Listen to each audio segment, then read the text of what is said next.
Thank you. Thank you. Good to see everyone back again. This is a meeting of the Volusia Forever Committee. We have an agenda for today that has a number of minutes to be approved from the listening sessions and workshop sessions.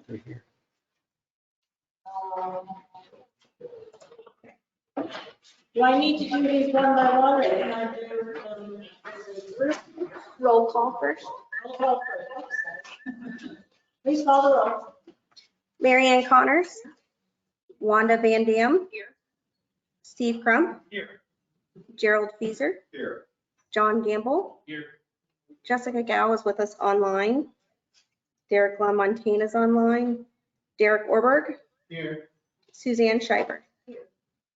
We have a quorum. Thank you. Okay, yes, I'd like to take your business of the minutes first, if I could. We have to do Madam the, Chair, can you hear my talk? Yeah, we can hear you. You can take them all at once, just make sure it's clear. Okay, does anyone have any changes to the minutes? I have one. And it's just a typo, one of these autocorrect items. I believe this is from the meeting of May 5th, beach safety, page 3 of 3. Or to the bottom of that page. The number order of aspect imminent domain would be used. That was all I had. Anyone else have any corrections, changes, additions to the minutes? I move we approve all minutes with the change as proposed by Mary Ann Connors as presented. Motion and second, all those in favor say aye. Aye. Opposed, like sign. Thank you. for the record, who was the second? John, thank you. Okay, new business. We're going to review the ballot language. In front of you, we have distributed yellow sheet of paper. Finish it. So, is anyone doing this, or would you like us to review this resolution? So it was a request from a member to be included on the tables as you move throughout the process today, so it needed to be referenced. That's very helpful. Thank you, Wanda. And I think it's good to, I did this myself, go through and just notice what the distinct purposes are for what we're doing. There is environmentally sensitive, water resource protection, forest and farmlands, outdoor recreation lands. And then related, John? You know, I can't get my arms around the farmland. The criteria we're looking at are great for environmental land purchases, and they cover almost all the stuff. I don't know if somebody came to us with a row crops and they wanted a conservation easement on it to preserve it, how the hell would it even meet any of these criteria? It would never make the list, as far as I know, unless we do something totally different. I just don't get how that works. I absolutely agree. I ran into the same roadblock. In fact, I thought it was interesting in going through even the resolution. When we get to, there's no whereas that goes with farmlands and forests. There's. Well, and I even go one step further, look at the ballot here today, and outdoor recreation lands. You know, that doesn't always mean it's an environmental land. An outdoor recreation land could be a block of woods right here in the middle of a city somewhere that we said we need ball fields. Would be, I mean, am I wrong that that could be a possible? No, Doug's shaking his head back. But in the original buying deal, we bought land in Orange City there now. And so that's where I just have a little, how far, where does the line go? You know, I think the resource based, I got it, where it's red camping and it's resource based and it's trails and all of that. When we get into improvement, like a ball field or stadium or anything like that, to me, it moves into the echo. I agree. And I'm not talking about the facilities at all. I'm just talking about the raw land, because that was bought by the county. It was years before they ever built the ball fields, but they acquired the property early on. And probably Could I, 89. We comment on it, so, I think we might get confused on some of the lands that were purchased. So there is some land that were purchased with forever monies in DeBerry, but that was the Gardella Oglesby property. That's a disc golf course now, but no ball fields. And then there was lands that were purchased in Deltona, which are currently called Thornby Park. No ball fields, but a playground. Other than that, Well, and yet every bit of part, that wasn't forever. the first one it was. I'm not aware of anything on venue. It was, because we're in the third one. This was the one that was the short one before we came up with the last one. Oh, the environmental lands. Yes. Reservation. From that.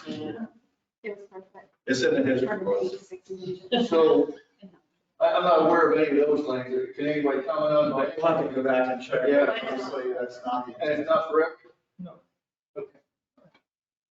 But if I can, if we're talking, pine plantations and grazing land, that kind of fits into the environmental part, because we've done that. But if somebody had an orange grove or something like that, and they wanted protection for it, I mean, that's not the criteria, it's not gonna make the cut. Well, I think part of our role here today is actually to say, Determine what the cut is. yeah, but do we need additional criteria? I mean, we added purposes. And so, The one thing I want to say real quick is we've got the whats, or what environmentally sensitive land, water resource protection, forest and farmlands, and outdoor recreation lands. That's the what. The why is why are we doing it? The conservation and resource-based recreation. So we don't have to build ball fields, it's resource-based recreation, which in the previous was hiking trails and minimal impact stuff. So we've got, whatever we're going to do, it has to be for conservation and resource-based recreation. Hunting, fishing. Hunting, fishing, that's historically what has happened. Okay. I would prefer if we tackled each thing individually. If we said, all right, let's discuss environmental sensitive, or let's discuss forest and farmlands, as opposed to let's, no, I'm good with that. I started breaking it down by purpose. Well, wasn't that what the matrix is? that's what the matrix kind of is. So let's start with the matrix. Can you maybe start with the decision tree? I'm sorry, decision tree? Yeah. Because I think that'll inform what we talk about today and then what we talk about next time. That'll help us be prepared for you. Yeah, Ginger and Brad, why don't you kind of give an overview of how staff is hoping to go through this? Because again, we don't want to try and bite the elephant in one big bite. The fact is that we covered a lot of ground, first of all, with our introductory and education program and all of our listening sessions. And so for us to come in today and say, all right, in the next hour and a half, let's wrap up all of Volusia forever in one quick program, is not going to work. So what we were hoping to do is use the decision tree and the matrix just to get through the stuff that we already have. We acknowledge exactly what Mr. Gamble and Mr. Connors were saying. There's some things here we've not done in the past, so our criteria don't address it. And that's one of the things that we were hoping to accomplish at the next meeting. Because it's going to take all of today, I believe, to get through what we have as far as our existing criteria, making sure that we're hitting on all the buttons that y'all want us to hit for this upcoming work program. So therefore, our hope was to go through the decision tree, go through the matrix of the existing stuff, And then realizing that we are going to draw upon some of the Florida programs that are available for farmland protection at the next meeting, and any other thing that you feel needs to be accomplished at that next meeting. What out of this is the decision tree? She's got it up there now. So it's, again, Ginger, you want to take them through that? It's part of what's. Madam Chair, do you want staff to take through that, or would you like to? Either one. No. Okay. Do you think existing process and evaluation criteria are sufficient as written to meet the approved ballot language? Said no. No. Anybody? With the exception of forest and farmland, I think yes, but no, including forest and farm. I say no more than farmland. I did the matrix and I have things I'd like to discuss. Okay, so that's it. Madam Chair, there's a motion needed or council considering needed. Not at this point, they just need to go through the decision tree. Okay. And then that, at the very end. I just want to make sure that there is a motion or something's needed, or we do it when it's needed as opposed to trying to remember. Well, I think everyone said no to the question. I just commented further, I guess, but Yes, ma'am, whatever the pleasure of the committee, I just want to make sure it's clear at the end, what everybody. are they voting online or staying online? No, Mr. Wilson? They're on the list, but I'm saying they're not participating. Okay, I need to ask just so I knew. Yes, ma'am. I'm not aware that there are extraordinary circumstances to allow them. Okay, I just was curious. Okay. So, sticking with that item, which we agreed to know, why don't we just go around? Sorry. Ginger? Could I ask for your forgiveness, and could we answer all of the questions and then go back to the ones, because what we're trying to figure out is some of these things you all may say, we're good, and we don't have to bring it back for discussion. So at your pleasure, we had kind of hoped we'd go through all 5 questions and then come back to the details. Okay, do you want to continue the small lot acquisition process? I said yes. Yes, Yes. Yes. yes. No, but I have comments and I'll get to it.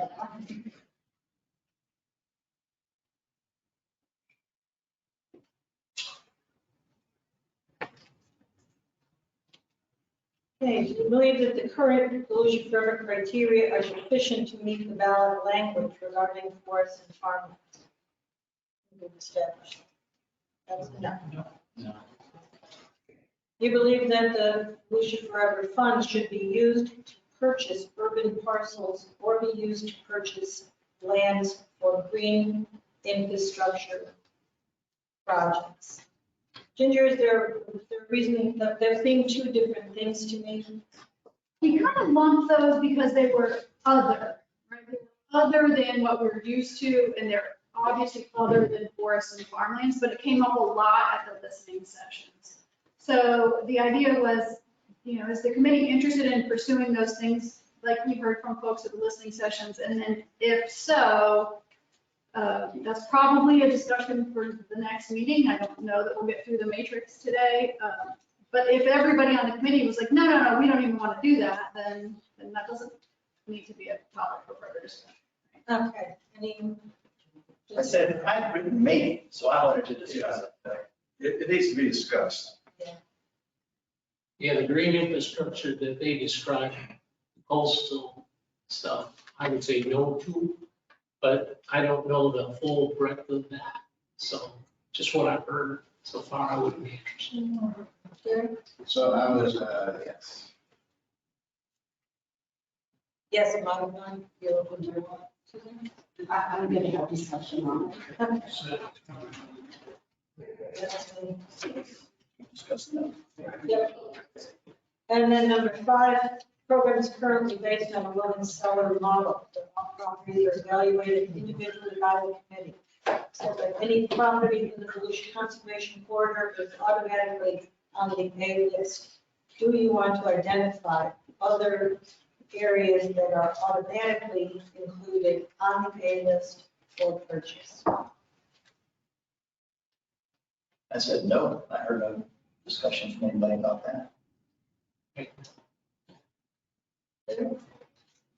I'm fine with that, no.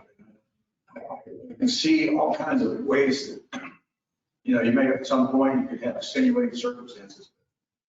You know, if it was a piece of property, then I guess it's a willing seller. It's whether you seek them out to see if they're a willing seller or not.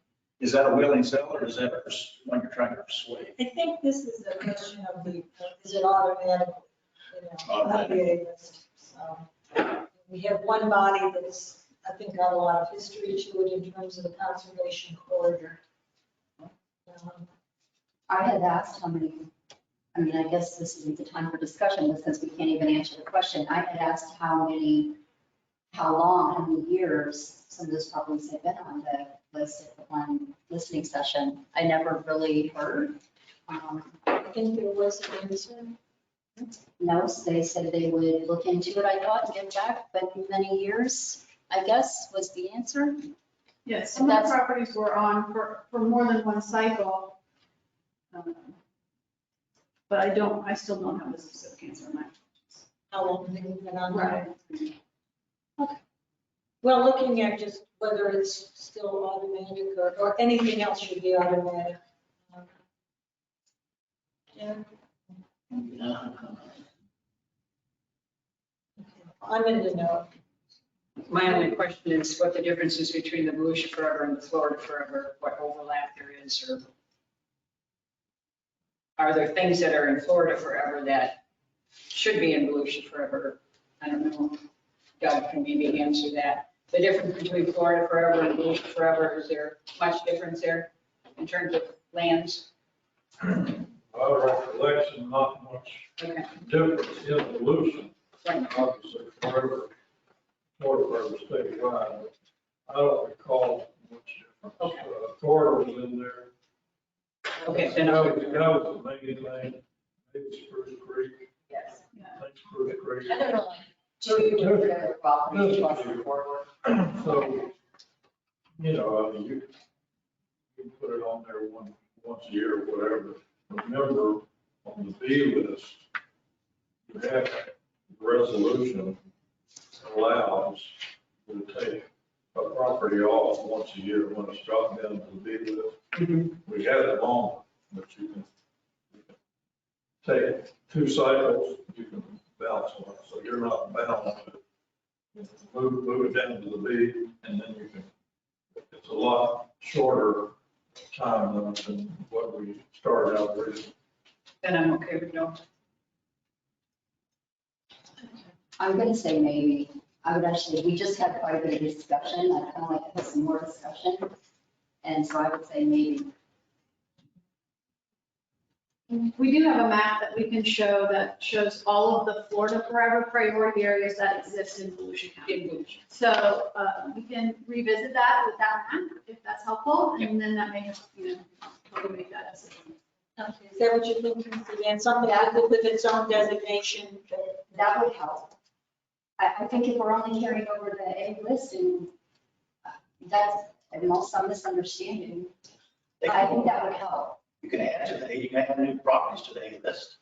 If it is listed, Right. a lot of those are already sold by far. That's why I'm wanting to have a discussion. And the map too. Or maybe we will discuss whether we're all clear on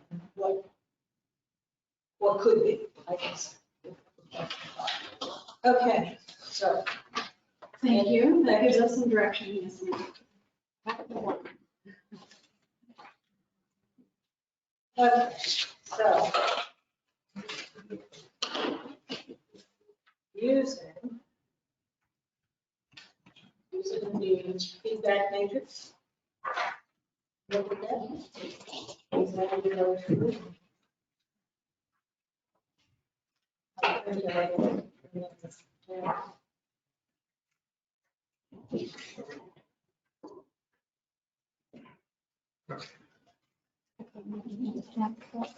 Yes. Doug, the folks online cannot hear you when you speak, so the folks online, so they'll either repeat what Doug says or they'll move them closer to the mic.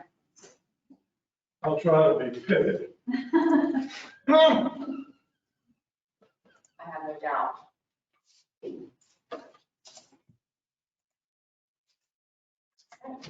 All right, Ginger, help me, what am I looking at is the red font to a proposal in terms of an addition So or comment? I'll jump in here. So we've put each of the primary criteria on each page. So what you're looking at in front of you is on the left-hand column are 2 criteria associated with proximity and connectivity. On the left is as it is written today. In the middle is some suggestions that we've heard from the listening sessions, other organizations, members who emailed us their feedback. On the right, there are staff actions. So what we'd like to do as you read through this first one, so is the property functionally adjacent to existing conservation land? This includes conservation easements or public ownership or a Volusia Forever eligible property. So we have a map for you that should be displayed on the screen that includes all of our conservation lands overlaid onto the conservation corridor.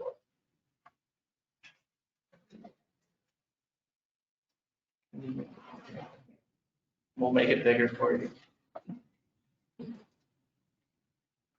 Do I have that in my map? Yes, it's the first one on top.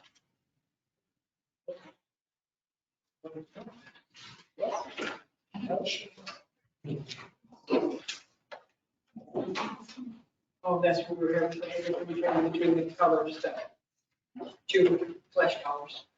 Yep. On our map. Oh, yeah, they do. Yeah, then, Well, it's, oh, because they're public. So we want to delineate public and private for you, that's why. So it may be a public conservation land or public mitigation base, and then the darker green is private mitigation base or privately owned with a public conservation easement on it. Okay, so there aren't 2 different colors of green and there aren't 2 different flesh colors. There is a more teal looking green though, that is what is remaining in the corridor. Can you see that distinction? Okay, that's it. Okay. Right in the middle. I can't. Is there? So there's 3 colors. There's no difference between this nor that. Yeah, the 2 greens and the 2 It's oranges just are a all the same. designation from that. for- Right, but versus public. mitigation is different. I mean, When we didn't color it differently because they're both public. It gets super confusing when you add a bunch of colors. So Gotcha. we bumped. So you're making a point, it's already in public.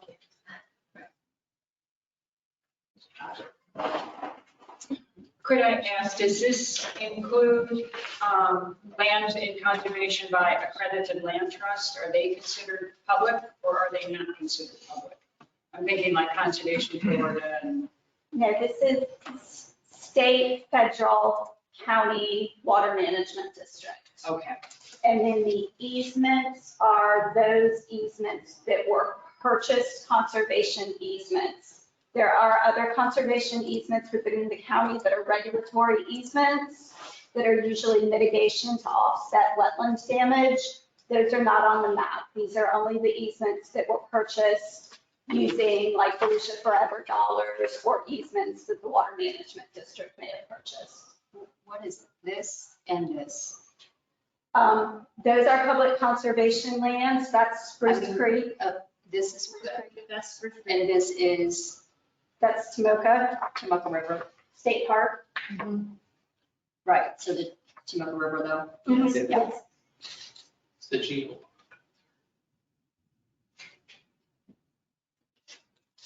So what we're trying to do is just, when you're looking at each criteria, we're trying to show what data we have to support that criteria. So if a property came in and this criteria is part of the new program, what would the staff look at when doing that staff report? And so this is the data that we would look at to support that decision. Okay, I understand it for the corridor and the acquisition of, I'll say, body of land that is environmentally sensitive. I'm not as clear on the water resource. I'm definitely not clear on how that affects a farmland decision. Again, I think that's a different discussion, and I don't know how to apply this in the context. So I have a multi-question here that goes kind of along with farmland and just in general. With number one, it's about proximity and connectivity. I had brought up at one of the meetings that I think we definitely need to connect, but is there room for new connectivity? And since you're discussing farmlands, are you looking at just, and I would say just a farm or any type of connection? And in addition, on this map, there's numerous water areas, and I don't know if there's land available or not, but we're talking about something brand new here. So I think that if there's anything new to be connected in areas, that now's the time. I'm just bringing that up. Like there's quite a bit of water down here, and I don't know what all that is. There's water on the whole left side over here. City of Deltona. City of Deltona. All the way up and down that whole west side of the county.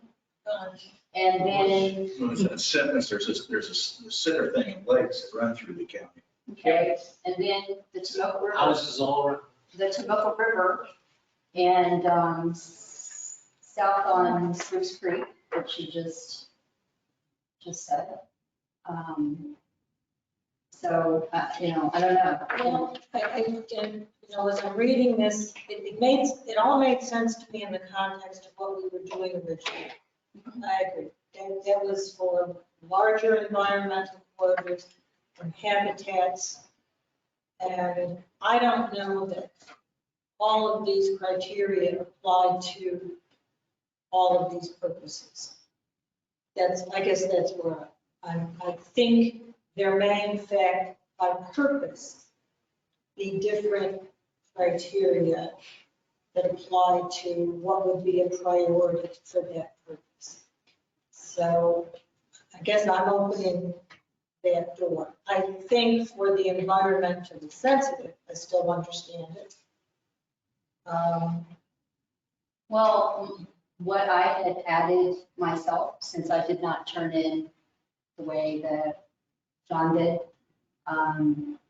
I fully agree with the first question on the left.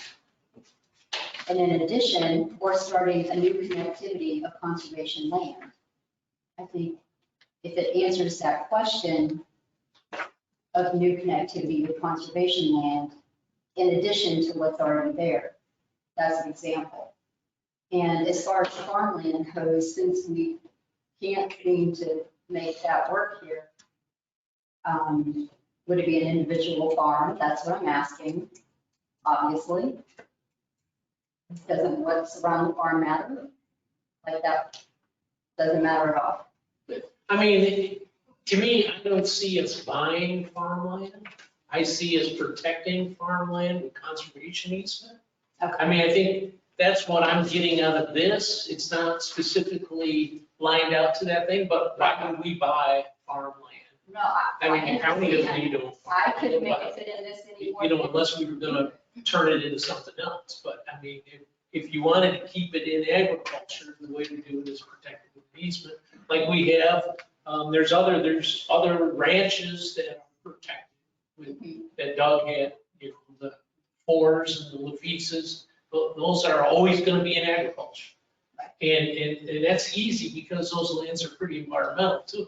But if you had somebody in Samsula that had row crops that wanted to have their farm protected so that they could be farmed forever. I mean, I don't know how you criteria that, so. Well, but getting back to this question though, John, does it matter if they're connected or not? No, I don't see, And that was. because it's not an environmental issue. What's next to it? It does matter what's next to it if you want to steer development in a certain direction. So if you've got, what is over there in San Sula, that's a big development, it's so that all those houses back up to the cow pasture. If you want to stop the development from moving, continuing west, you purchase the development rights, you purchase an agricultural easement. It'll lock that from development, and then it either has to spread around it or it stops. So that agricultural easements can be a blocking mechanism to expansion. George Benedict. George Benedict's farm. Yeah, Port Orange, right up, they got quarter-acre lots right up next to his farm. Right, Airport Road is. So that answers the question with the farms, but I still would like to see new connectivity of conservation land. So when In you say addition that, to what Yeah, is it here. comes with what you get. are you just New buying? areas of the county that there could be conservation land. Is anyone saying that this isn't possible somewhere? I mean, No. I'm asking. No, I mean, if you look at the Tomoka River runs from the Tomoka landfill north, and there's stuff that runs from Spruce Creek south. That whole area is not shown, there is no protection in that whole corridor. Right, and there is nothing. And we might want to. So everyone knows that there's nothing in any of this that, anywhere that I could find that brought up the Tomoka River. And so that would be new connectivity of conservation land. Yeah, absolutely. And that's why, one of the reasons I'm bringing this up. Now, that might not be the only one. That's why I asked about all this water over here on the west side of the county. Yeah, and that's an impaired water body too, so that Well, that- might be a point. But that's not, I'm not sure that's the connectivity issue. It's still its own issue. Yeah, proximity and connectivity is its own thing, and then we've got other criteria to look at for properties that might not have proximity and connectivity. But you might buy the first one without conductivity. And the second one would be, This had to Connected. start somewhere. This wasn't all connected in the beginning. Understood, but That's that's what she's different, to saying. me, it's a It's- different issue. So What you we're just- looking at one criteria to check off these boxes. So it might not, the start of a new connectivity might not check off these boxes, but it's going to have to check off a number of other boxes in order to be considered. So to me, this square is specific to proximity and connectivity. Okay. So looking at a land that's not connected now, we're going to be looking at criteria further in here with regard to But the that. question is connectivity. So it's going to need to fit under proximity and connectivity. To check this box. Or it doesn't fit. And you know, how many counties does it need to be approved on the A list? I'll ask. 13 of 18. 13 of 18. So if they don't check this box, It misses that. Which is They have still, to make it up elsewhere. but isn't that still open to, I mean, I think that has to be as open to discussion, you know, what qualifies you for a particular purpose. Maybe, Basically, you guys are telling me you're not open to connectivity of new land is what I'm. oh, no, not at all. It just, it may not check this box. It may get 14 other boxes. And this isn't the sole deciding thing. No, I understand. So, and once we I can kick the door in, then, But I can already see that. Well, yeah, Is it going to just be make a mark to that, because we're Getting going the to first- circle here. Let's get through the process, and then we can come back, and if that's still not comfortable, then let's readdress. Because I see where you're going for it. We do define whether it's Tomoka River or some other little wetland creek or something that goes into Indian River Lagoon. It may be something that we need to create a new connectivity for, where that properties may become a priority. But let's see if, like I agree, let's see if we can find the other boxes that would get us there. And then if we need to amend this, we can come back and tweak it if it's not acceptable. My only question here is right now, we've got adjacent to existing conservation land, conservation easement or public ownership. Do we want to add or land conserved by an accredited land trust? Do we want to add that? Because that's conservation land that we can add to. That's the only question I had on that. I think it's covered by a conservation easement for public ownership, but we could make the language more clear if that's helpful. Okay. if you- Because all of these green, the darker green, so a private mitigation bank or a private property covered by a conservation easement, those all have conservation easements. Mitigation banks have conservation easements on them as well. So I think they qualify, but there's no harm in making that language more specific. The only reason I'm thinking is simply because I got involved with Conservation Florida here recently, and I know that they're looking at Volusia County for more properties that might not currently be adjacent to something that we have, but we could help to build on, you know, what another accredited land trust is doing. But if you think that's covered, then I'm good. So, Susan's question, one of the things that did come up was a reference to in the Tomoka Basin connectivity to state parks. Is that covered under these references? I guess I want to make sure that connectivity to other public holdings. Yes, yes, it's intended to be any other public conservation ownership, right? So the state park, absolutely. Gotcha. That makes sense? Yeah. But there is a big Tomoka River. But yes, It is, but as I said, it came up in one of the right. letters that we had, and I thought that was interesting. Madam Chair, the members online, are they allowed to make comments? Yeah, They just can't vote. They just can't participate in the vote. Okay, Jessica Gal would like to speak. Hey, can you guys hear me okay? Oh, you're gonna have to speak up because unfortunately it's not coming over the correct speaker. I thought you fixed Okay, that. I had a question of process as well as a comment. Are we going through each section, you know, the first standard, any general comments, and then voting on the changes listed as well? Or discussing those changes? I don't think we'll be able to vote today because you're not here. I would rather hold a vote and that would be my preference. We've got Farmland vote. That's my preference. What else would we mean? I'm good with it. I would say, I think we should vote. If we were going to hold the vote, we probably shouldn't have met today. We're gonna Well, just for vote. the record, so everybody's clear, sorry, Madam Chair, anybody can make a motion, it can be seconded, I'll get it forward, it's fine. We can vote today and we shall vote. Can I respond to your question, Jessica? Yes, I just have comments on some of the suggested changes and maybe additional criteria, and I was just trying to see when the best time to discuss that was, but I think I understand the setup. Okay, I would say give us your comments as we're on the particular, Perfect. okay?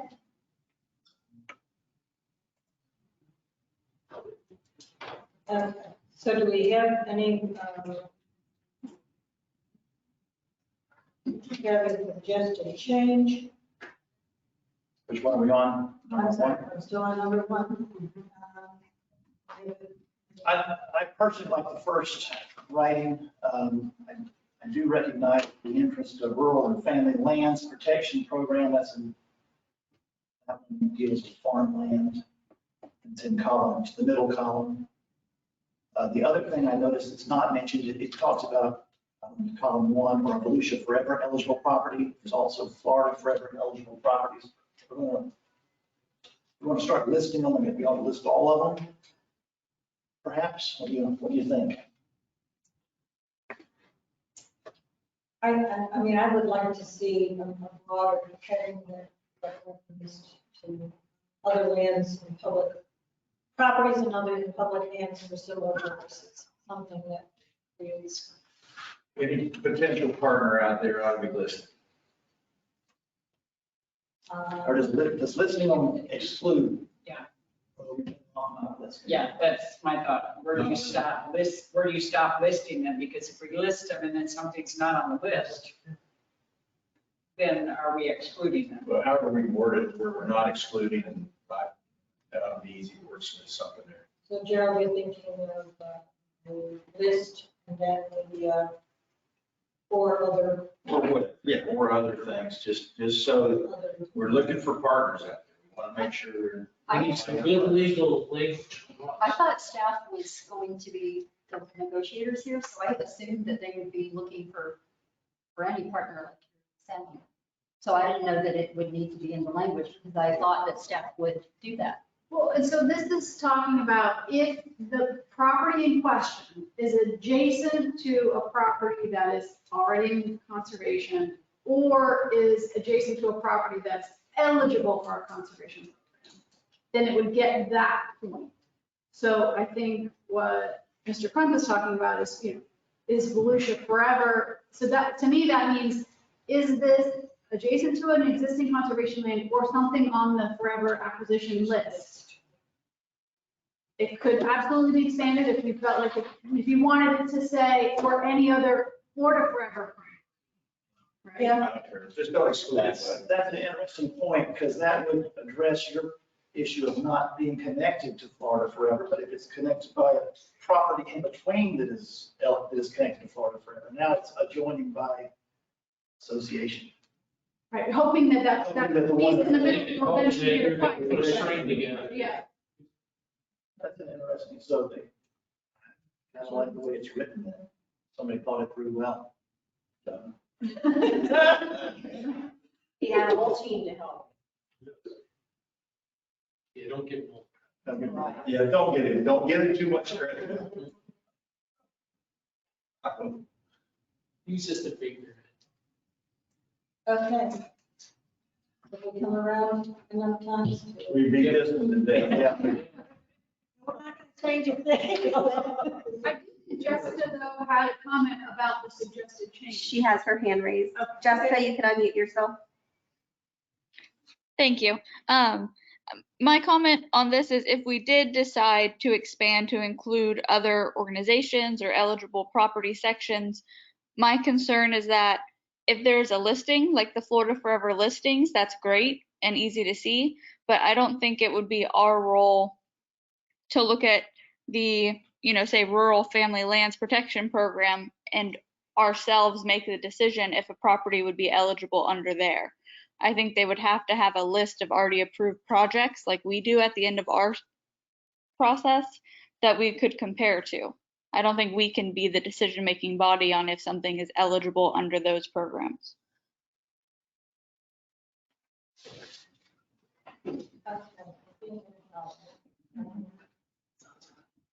Yeah. Well, because how it reads right now is that it would count, it's a property that's eligible for that program. But our staff aren't the experts in that program, so that would require staff to go through that program's eligibility.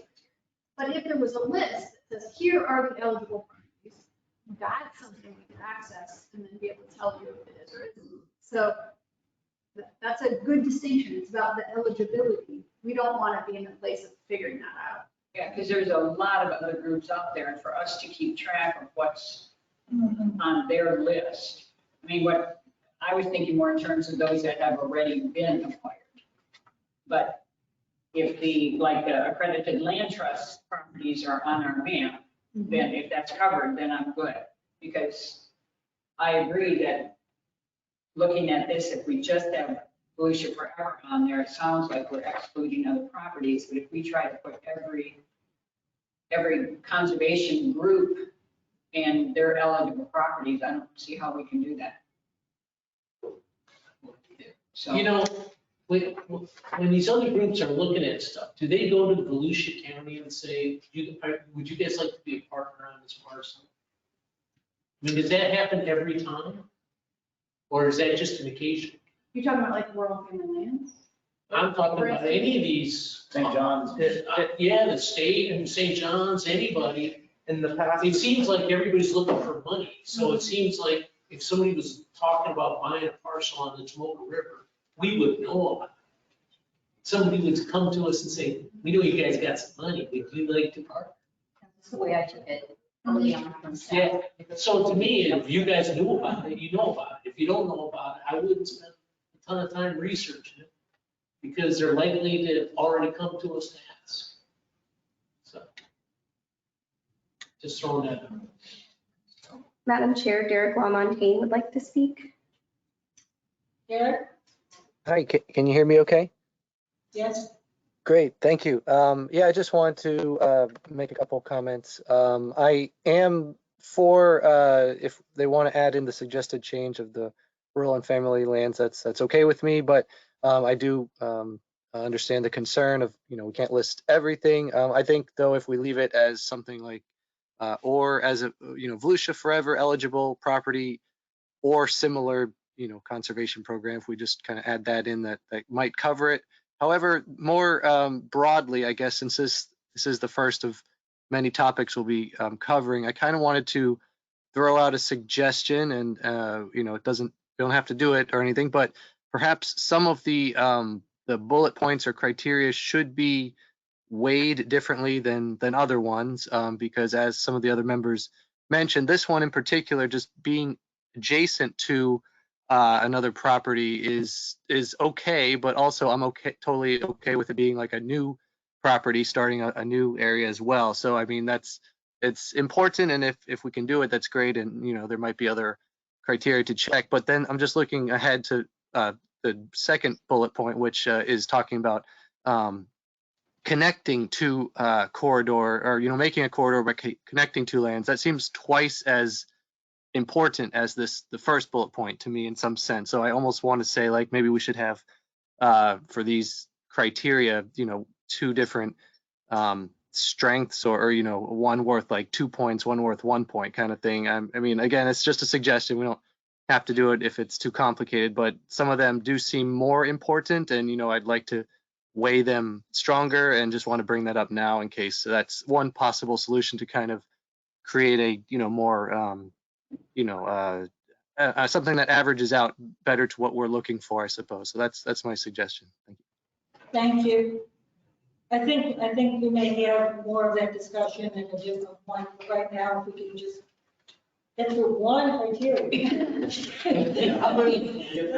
Marion, I move we accept the first criteria as is written previously. No changes. I'll second. The motion and second, all those in favor? I don't think we must discuss it.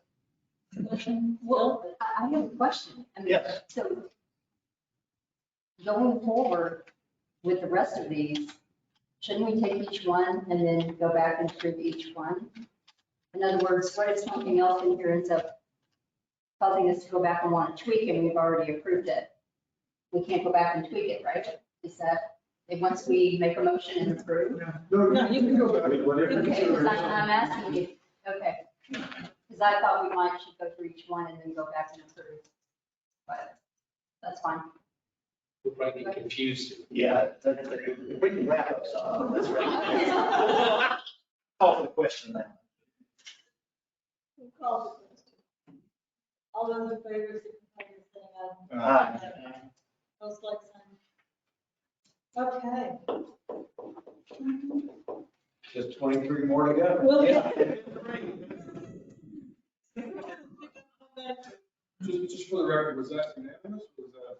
Yes. It was unanimous. That's why I just want to make sure it's for the record. So it was 6-1. It passes 6-1. I want to make sure it's for the I record. didn't say, I sat here because I was thinking, and you guys were moving ahead, and my answer is no. So we know. That's a big. Okay, next item. Will the acquisition maintain the ecological link? No suggestion on that. Any discussion? I move we accept it as it's written. Second. Discussion.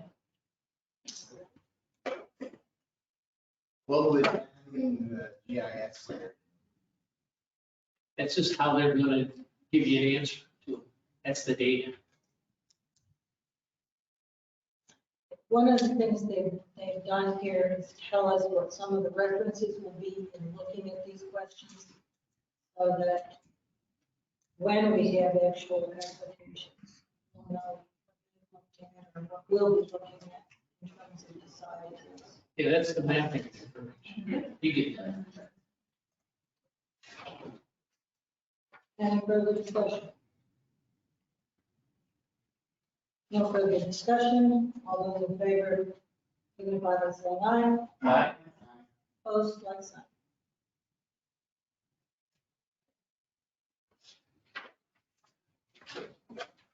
Furtherance of acquisition. What about this number 3, the middle one? There's another line down there. It's property within priority 1, 2, or 3 as suggested. I'm sorry. It's okay. Is the property within priority 1, 2, or 3 of Florida Development Greenways Act? And that's just one more overlay. I pulled that up to look, and it really follows most of the same stuff anyway. It's just another, again, it's another one of those levels of mapping and layering and overlays. So I'm fine with it. I could go ahead with it.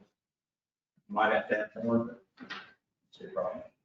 To add it or to leave things as they are? Just go ahead and add on. Like, But it gives it more weight too.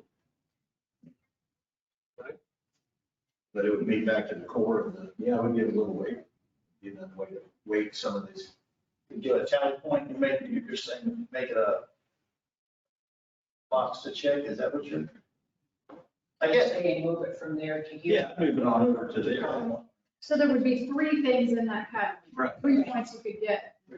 And the map, the purple shows you what that is, those priority 1, 2, 3. So it's a larger area than our.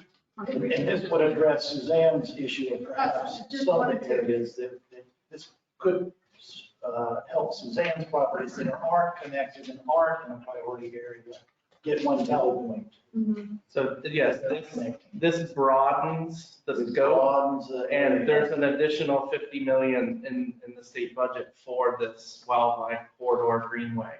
So it's just making us align with another funding source. And priority 1, 2, and 3 is easily, you guys know what that is. It's nothing to me. Yes, and we have a layer of it. We'll tell you there's only one priority 1 and 2 in our county, no 3. There's some 4, 5, and 6. But it's basically making critical linkages, so it's connecting those. That's the point of this $50 million wildlife corridor funding, is to make those linkages. That's what priority 1 means, is that it would make a critical linkage. So 1 is the highest, Yes, ma'am. and this is establishing. So we're adding another criteria, so we would then have 19, is what you're saying.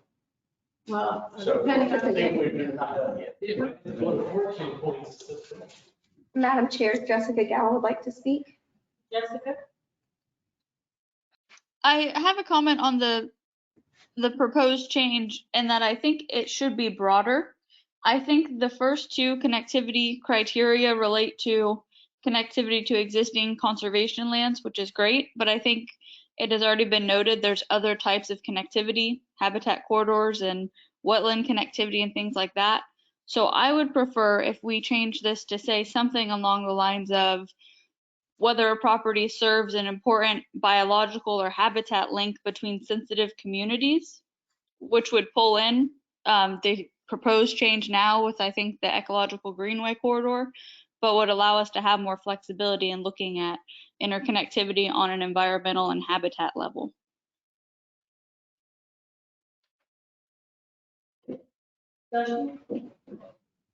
Jessica, that sounds kind of nebulous. Can you Well- really nail that down? I Yeah, mean, so really- if you look at, for example, wetlands, there's mapping that exists today that tells you if a wetland is functionally independent, or if it's connected to other areas and the importance of it. And our criteria consider if wetlands are on the property, and if, mitigation's required, but it doesn't really consider, is this a really important interconnected wetland area, or is it a severe habitat corridor for a certain species that might not be linked to other conservation lands, but has high important environmental value? Well, what if you found out that the isolated wetlands were just as important as the connected ones? I mean, scientifically, I think the state looks at it as they are not. They're still important, obviously, but as it relates to connectivity, that is something that I think is important, especially for, wetland corridors and wildlife corridors. Those are things that we should be looking at, in my opinion. Is that included in one of the criteria under water resources? Number 2, does the property contain or have frontage upon a water body, wetlands, or waterways? I think that deals with the presence, but not so much the connection between others. Like you said, that could be an isolated wetland and that's fine. I just think that there's a value in connected environmental systems, which is why we have these first 2 criteria. But that only discusses public lands, not so much what's out there that could be surrounded by private areas. I think she's barking up the tree that I've been trying to get across somewhat. So Jessica, you're talking then about there being a functional connectivity. Yes, I would say not ownership connectivity, but environmental functionality. Has that been, we've got a bunch of different people that are already doing these overlays from all different organizations. Is anybody doing that now? Identifying what you're speaking about, or is it something that we've got to create a new layer to go look at this stuff too? I will ask Ginger if she knows that answer. I mean, we've got already a lot of overlays from different organizations. Is anyone identifying who could be talked about in this that we don't have listed already? Yes, and this ecological greenways may get to that. Here's the definition of priority 1. Critical linkages are defined as areas with very high or high ecological significance while also having critical areas threatened by development. So I think, I don't know what,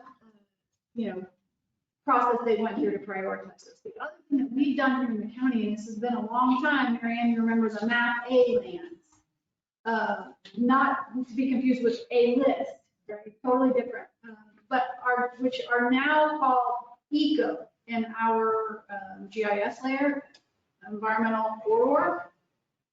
And that was about linkages with not just sort of like wildlife migration, but habitats. So, important wetland corridors and that kind of thing.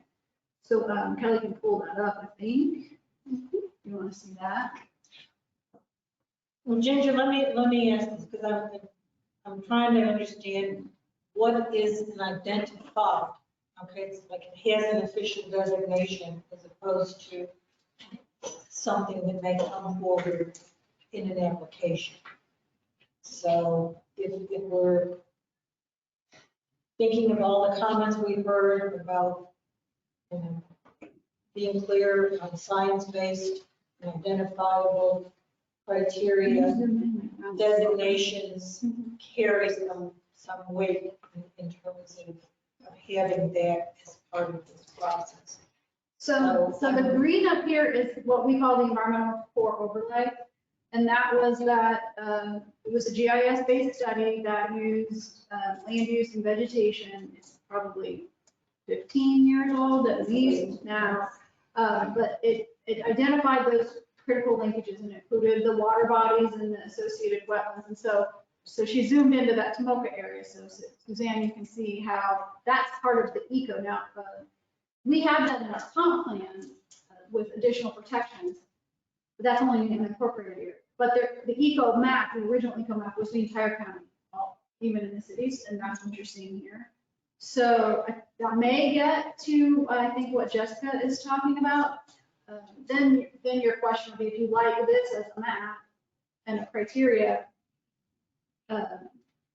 how many do you want for this specific group, right? Do you want 4 criteria that are proximity and connectivity, and one property might meet 3 of them, right? It might be in the purple, it might be in the green, and just a question of how much you want to weight something just in this category.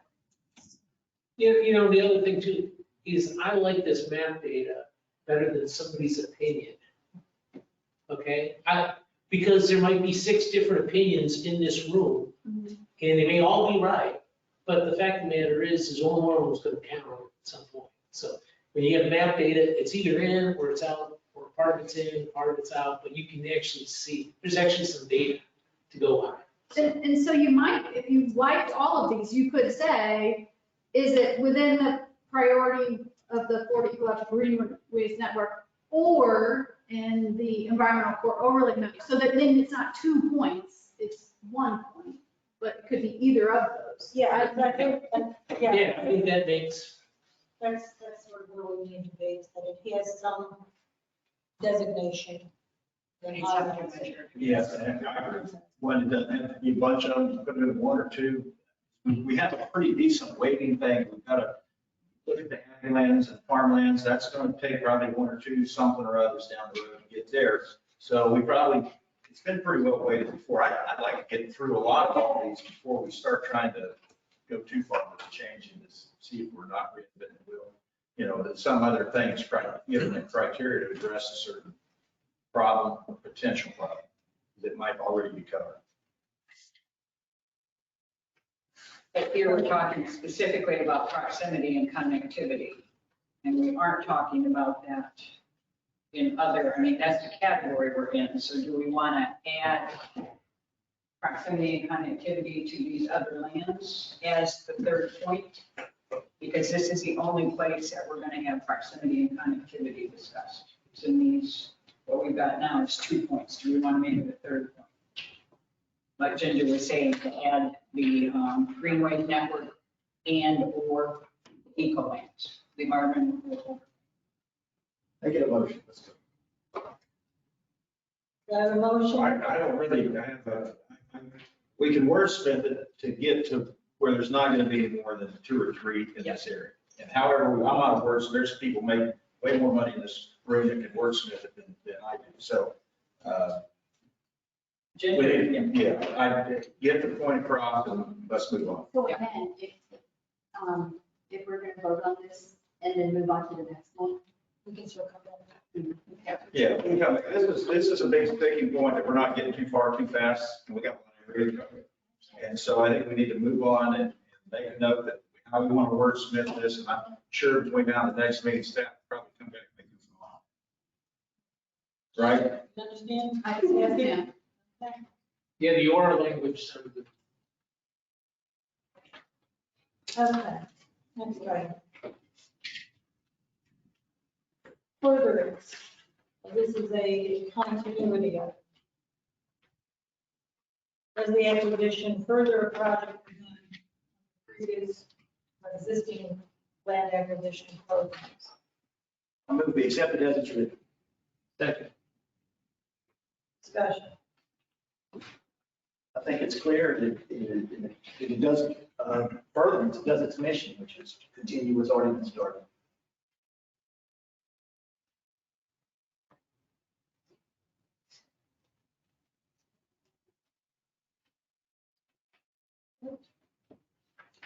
This is the criteria though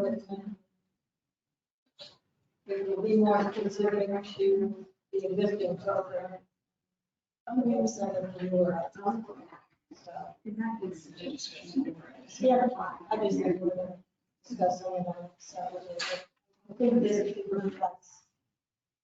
What I'm not sure that you guys, I still don't feel like you understand, and maybe you do, maybe you don't. When I looked at all of this, I not only went through criteria for what we've already purchased, because this worked for what we've already purchased. It's what we haven't purchased, which we've talked about farmlands, but there's other that hasn't been purchased. That's my point, is if we didn't purchase it before, is it because it didn't meet this criteria? I don't know. Well, we ran out of money. Was he a villain seller? Or you had- I mean, there could be a And lot. it's a possibility. Yeah. Yeah, Bill Weaver spent all the money early on. We had years, we didn't have any money left to spend on. Right. And he did a great job. Yeah, I mean, that's not a negative thing, but No, right. he just spent, got it. But I did look at it from a perspective of, what's left remaining in addition to. And I think that's, it's something to keep in mind, that you don't want criteria that are exclusionary. of what may be good purposes. Right. And I think that's, So there's a motion on number one. Did you make a motion, Steve? I did. Steve, a motion And I said, and a second. I think that we're still in discussion. Okay. Motion is to approve as written. All those in favor, signify by saying aye. Aye. Like sign. Good. Based on preliminary assessment, is there a reasonable expectation of matching funds from other sources? I move to accept it as it's written. Motion, I'll second. by Wanda. Any discussion? I do have one thing here.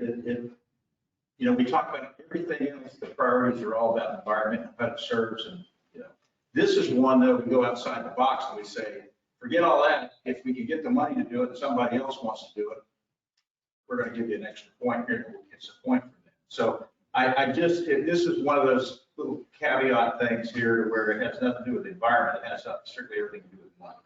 And so Well, some. I also wondered about the management. I wrote and management, because if it were going, if someone else was going to manage it. That's a good point. So you could say. Management. Or management. But then Acquisition isn't and. that covered under management? Probably I mean, we've is. got a whole acquisition and or. Well, this one's strictly just talking about the acquisition. We're talking about management when we get there. I mean, it needs to be addressed somewhere, sure. It saves us money though if someone else is. I agree, and that should be a criteria there somewhere, but it should be here or should it be in the management?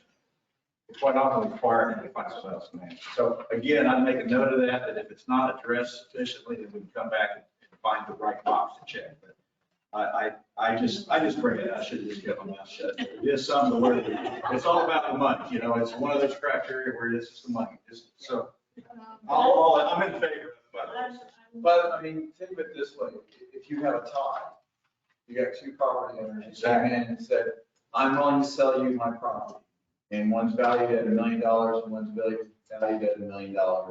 And everything's ready to rock and roll, but we can go in and we can get DEP to fund 50% and handle the management of one.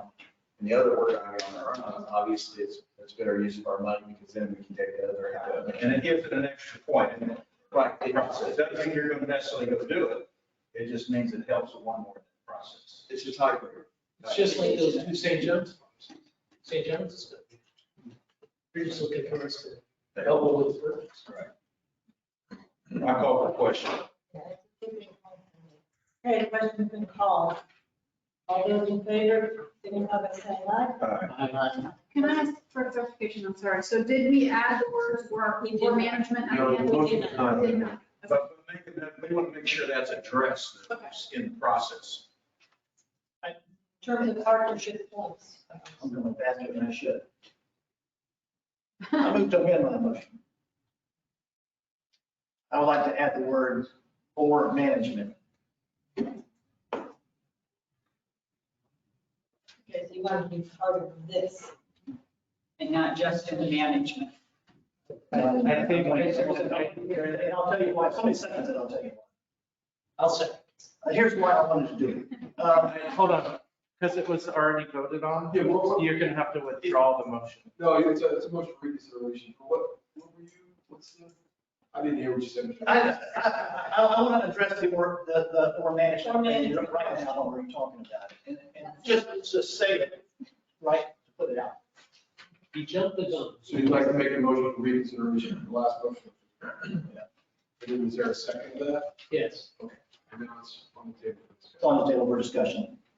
I think you ought to consider, Gerald, adding the word or management after acquisition right now. And here's why. If you're thinking farms and farmlands and forest lands, the furtherance of acquisition efforts, there is a benefit if the county doesn't have to maintain a farmland.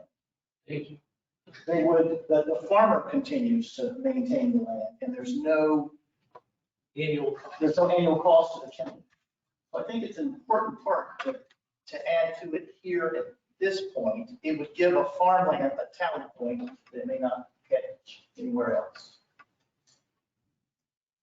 Yeah, I can see that. But that brings up the question, are we discussing farmland and forestry lands today, or are we going to have an entirely different discussion regarding that and potential criteria for that? And whether they're separate from these criteria or Yeah. merged in, yeah. I think forestry lands you can include because they've done that in the past and it's worked. But when you're talking farmlands, row crops, roads, any of that kind of stuff, none of these criteria are gonna work for that. Because you're not doing it for environmental reasons, you're doing it for preservation of what's going on in those lands. And it's not necessarily environmental. So are you saying it should be a separate discussion? Yeah, I think if somebody comes in with farmland, we should only be considering conservation easements, and it should be a totally different thing. It should not be, we shouldn't even look at this, we should have our own criteria for that. Yeah, but it's got to be able to blend in with everything so that you say, oh, this farmland doesn't meet any of these other points. And therefore you would invite farmland. Be evaluated separately. Somehow. See how that's going to be. You've got to have a little bit of environmental value to it.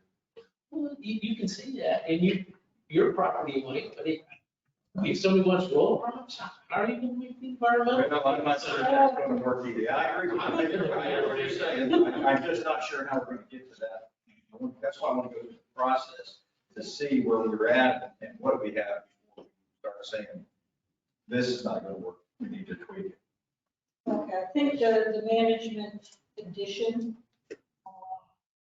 probably does go beyond the final addition. I mean, there are other partners who manage and not necessarily cash Upfront. upfront to aim to put into acquisition. And I'm thinking maybe some of the urban parcels, things like that. There may be other instances. So, Wanda, your point is that it comes up again in terms of the management. Yeah, and my question, because I had written, when we get to management, should we add that criteria to the management partner just for the management? Should that criteria be under management versus putting it in furtherance of acquisition efforts? Okay, good point. And would you consider if you were buying a parcel that city was interested in, they're gonna manage it as opposed to our land management? I brought it up here because I didn't see that it went along with any of these other management questions, but that's why I brought it up where I did. It just seems like it might fit better to add it to the management. You may add another question if necessary. Yeah, to the management. That's fine. If it can work out for I think partnership and on criteria, the degree of partnership. In my mind, is its own criteria. We'll table this one until later. Well, we already moved. Right, so So vote on your first one first. Right. Right? So you got a motion for reconsideration in a second. So you need to take up whether you want to reconsider that motion after the discussion to add the word for position. So if you don't get to do that and reconsider. If you don't want to do that, then you vote no. If you do want to reconsider the previous motion, you vote yes. Does that make sense? Yeah. So if you, We're gonna vote against our own motion. yes, right. If you like the previous motion the way it was, you would vote no for the reconsideration. So it would be no, right? Well, there's no motion on the table. No, there's no tabling of this motion because you have a reconsideration. If we're gonna discuss it later, we need to vote no. That's the question. Yes, ma'am, and you can bring it up. I vote Yeah. no. Well, the Madam Chair needs to. Voted whether or not we're going to consider the amendment motion. All those in favor, signify by saying aye. Opposed, like sign. Okay. So what we're left with is the original motion that was to approve it as it is. Yes. Okay. We got it. And for the record, that one was unanimous as well. discussion. I want to check there that we may, you know, that you're getting this, and I got another one there we got to cover, so. I'm good. That's all I have.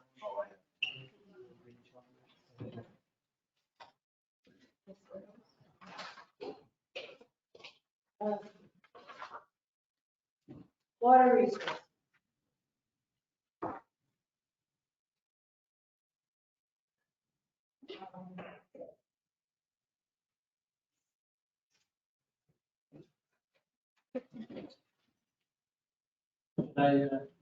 You know, I'm. Give you an example of why I brought this up. Sure. When we talked about the St. John's properties off of Pamela, we talked about that there was recharge on those areas that had high level of wetlands and they're very low and restricted and flood prone. And I don't think that's criteria, because if that was a yes, there would never be a no. So to me, it's not a criteria if the answer is always yes. So I think we ought to tie it to soils or to some kind of, the St. John stuff. I'm not familiar with that. It's fine. But I like tying it to data. And to me, it's more scientific. It's less opinionated.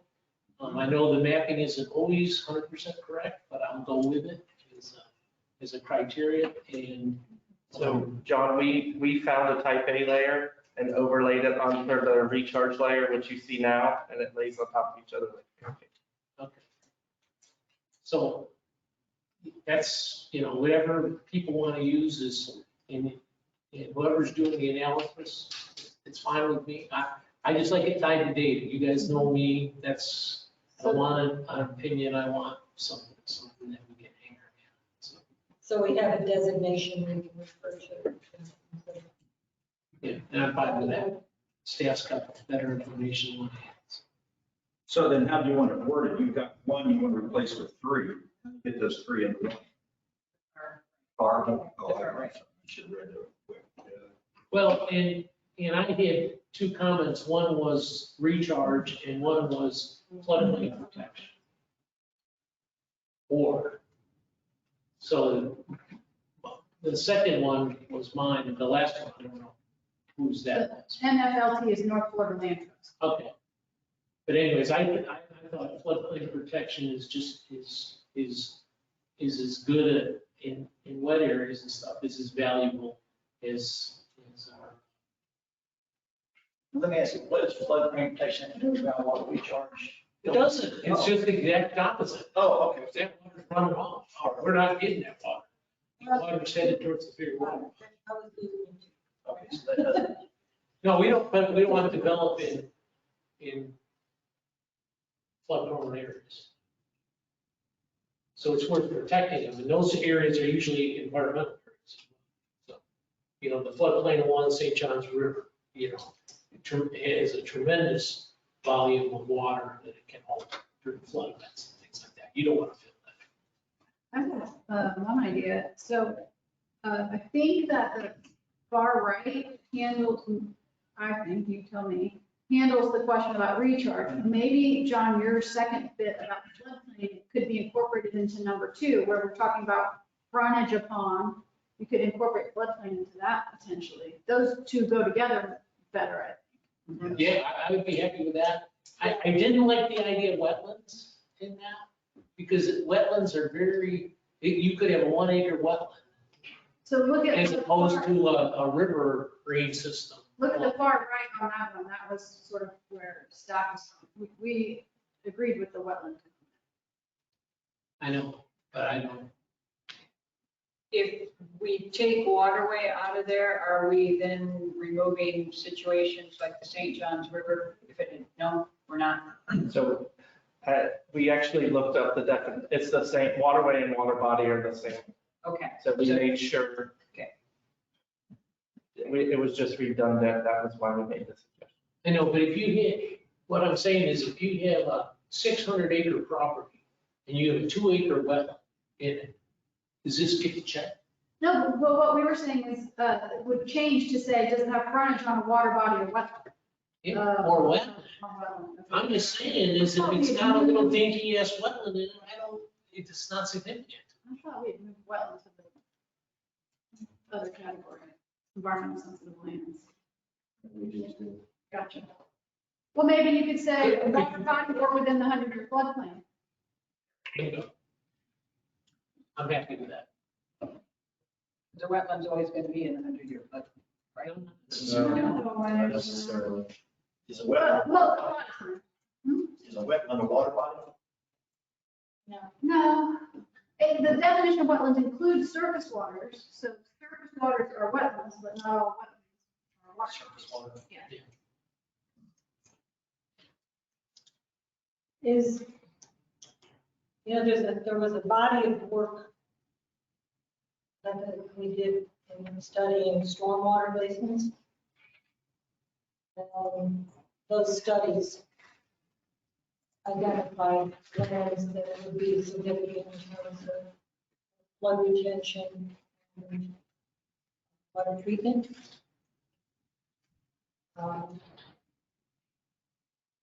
So I'm looking for a way of including properties that are actually identified by studies as having public benefit or water quality or flood mitigation. Is that too broad? I don't know, we don't have good data everywhere, No, we don't. so it might skew toward whatever areas we have studied. Or you won't have data like within cities, for instance. Because when I looked at water resources, potable water, stormwater, recharge, I mean, they were just so different, and they're different, they're just different. And I was trying to capture those as distinct purposes without necessarily skewing towards any one of them. They're all legitimate water resource purposes. So is there, and the springs, I didn't mean to leave the spring, and the springs. So there are separate water resource purposes that I would like to see reflected in the criteria if we can do it with a specific designation that they have been found in there. Our recharge maps that are, you can tell if it's got a spring on it. It gets a little bit dicier when we get into some of the stormwater issues, both for treatment and quality. But I wanted to have, is there a way of saying if there was a validated study or something, is there a way of saying if there was a study, an engineering study to establish that purpose, can it be done? In Ginger, you might want to talk to Erin Reed. Do you know her? I had lunch with Mike. I didn't even know, but he says she's pretty smart about this kind of stuff. She's a PhD on the staff of the utility, so environmental stuff like that is her specialty. Madam Chair, Derek Lamontagne would like to speak. Derek? Hi, can you hear me? Thank you. Yeah, just wanted to bring up a couple things because I obviously, very much also care about our waterways and apologize if maybe it was hard to hear a few of the comments, but just in general, I want to say I appreciate a lot of the changes, especially those made by John, I believe. I do want to say I'm not for adding anything for like the 100-year floodplain just because I feel like that changes rapidly, at least with current like flood level changes. So it might not be helpful to have it as a official criteria because it's kind of, like I said, it's in flux in some sense. But also for point 2 on this water resources part where it just says has frontage on the water body. At first, I was kind of for deleting this point. I didn't really see how it was more important than those, the other 3 that were three or more, I guess we might end up having, which include, does it serve a function for recharge? Does it, protect our springs? Is it water resource, potable water, possibility for that development? So just like the fact that it's on like the edge of the water, like didn't really seem to in itself add too much, but I do see, I mean, if we want to keep that, that's fine. But I would like to just maybe say it shouldn't have to be like right on the edge. You can just pretend a property that's on the edge is just split into two properties for some reason, and the part that's like 500 feet away from the water's edge, which is functionally still in the watershed, is, that's technically doesn't get the point, and then the little strip that is right on the edge gets the point. So I think they would both be valuable for, protecting that water body. So I didn't know if we can maybe add, if we keep that 0.2, if we could just say, either add in, is it on the water body, or in its watershed, or if that's too broad, then just, on the edge of the water or within 500 feet or something like that, if that's not too, just so we're catching those that are still like really close, but just because, there's like a little parcel just along the edge that, it would not get this point, but otherwise would be valuable. And I'm also okay with removing the part about wetlands. I think that was, that either way, I think we're having a lot of points here that cover water resources. So I do appreciate those comments. So thank you. Thank you, Derek. Oh, okay. One other comment on the first one that we looked at, significant area. What is significant area? I've never got a number on it, but I think we need to put a number on it rather than just say significant area. Then again, coming back to somebody's opinion on something. What number are you on? The first one, Number one. way over. Says, does the property contain a significant area of medium or high groundwater recharge? I like all of it except significant area. Is it 50% of the site?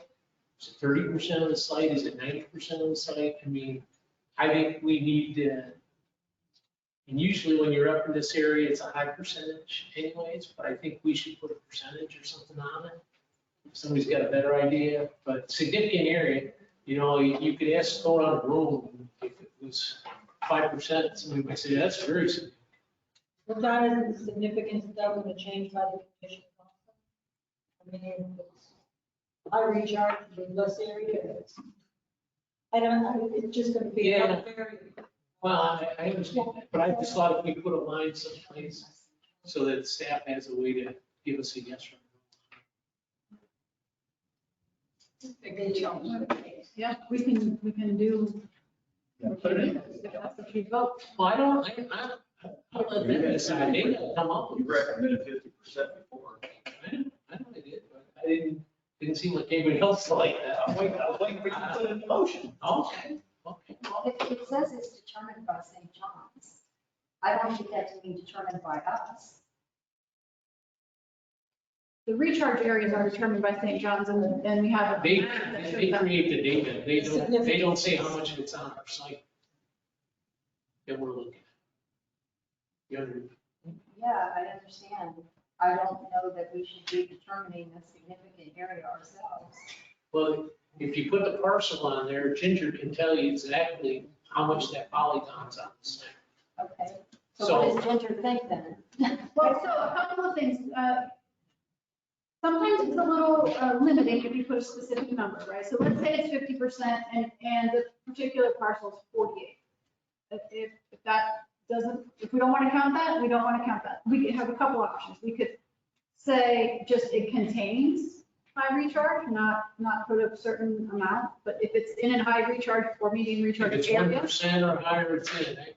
Or you can set, you can set some percentage and that's easy enough for us to tell using the map tools. I don't disagree that significant is up to interpretation. So I guess, what does the committee think? Do you think any amount of high recharge is important enough to get the point? Or do you think there's a threshold? I do think it's a judgment call, and it's going to be specific to an application.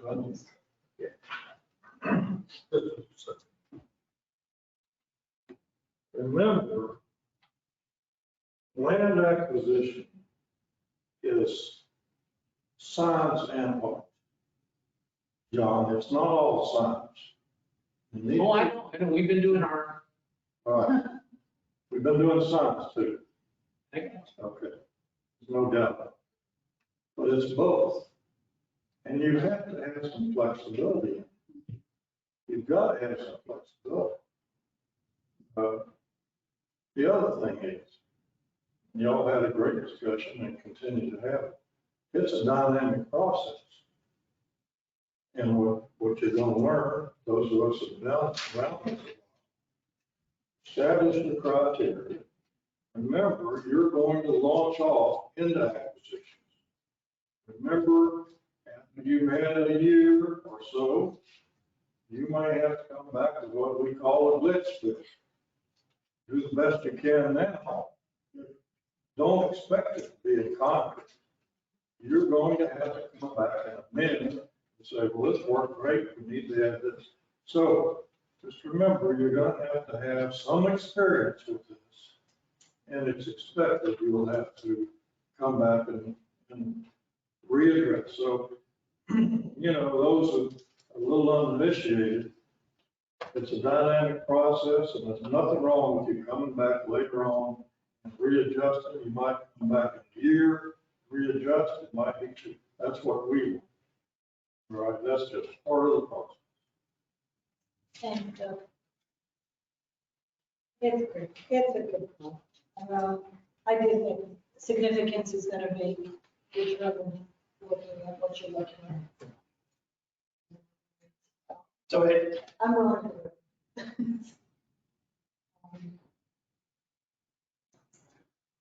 I think I like the red far right version as outlined. I think it's more definitive in terms of some designations. it's better than the previous number one, but it's not as locking in as a fixed number of percent. No, I like her. I mean, the only thing I tried to take, reduce the amount of that staff has to. Don't worry about it. I'm gonna- Seeing those shoes. I like it concrete as I can get. So, I'd like to move for approval of number one as amended by staff. Motion and a second. Discussion, further discussion? Further discussion, all those in favor? Aye. Fine, and opposed, like sign? Okay. Item 2, frontage. Modification is, I think just remove, Ginger, is this just to remove the redundancy? Of waterway. Yes. Okay. I make a motion that we accept number 2 as amended by staff. That's it. Motion and second, discussion. yeah, it comes back to the wetland issue we talked about. If you got a 600 acre parcel, you got a 1 acre wetland, it's a checkbox, right? Maybe. And I will say that we added, staff recommended adding the question of wetlands on the next page, environmentally sensitive lands. Does the property contain high functioning or potentially high functioning wetlands? So if you liked it there under environmentally sensitive, you maybe don't have to have it under water resources. I mean, we also talked about putting 100-year floodplain as opposed to wetlands. So, on this one.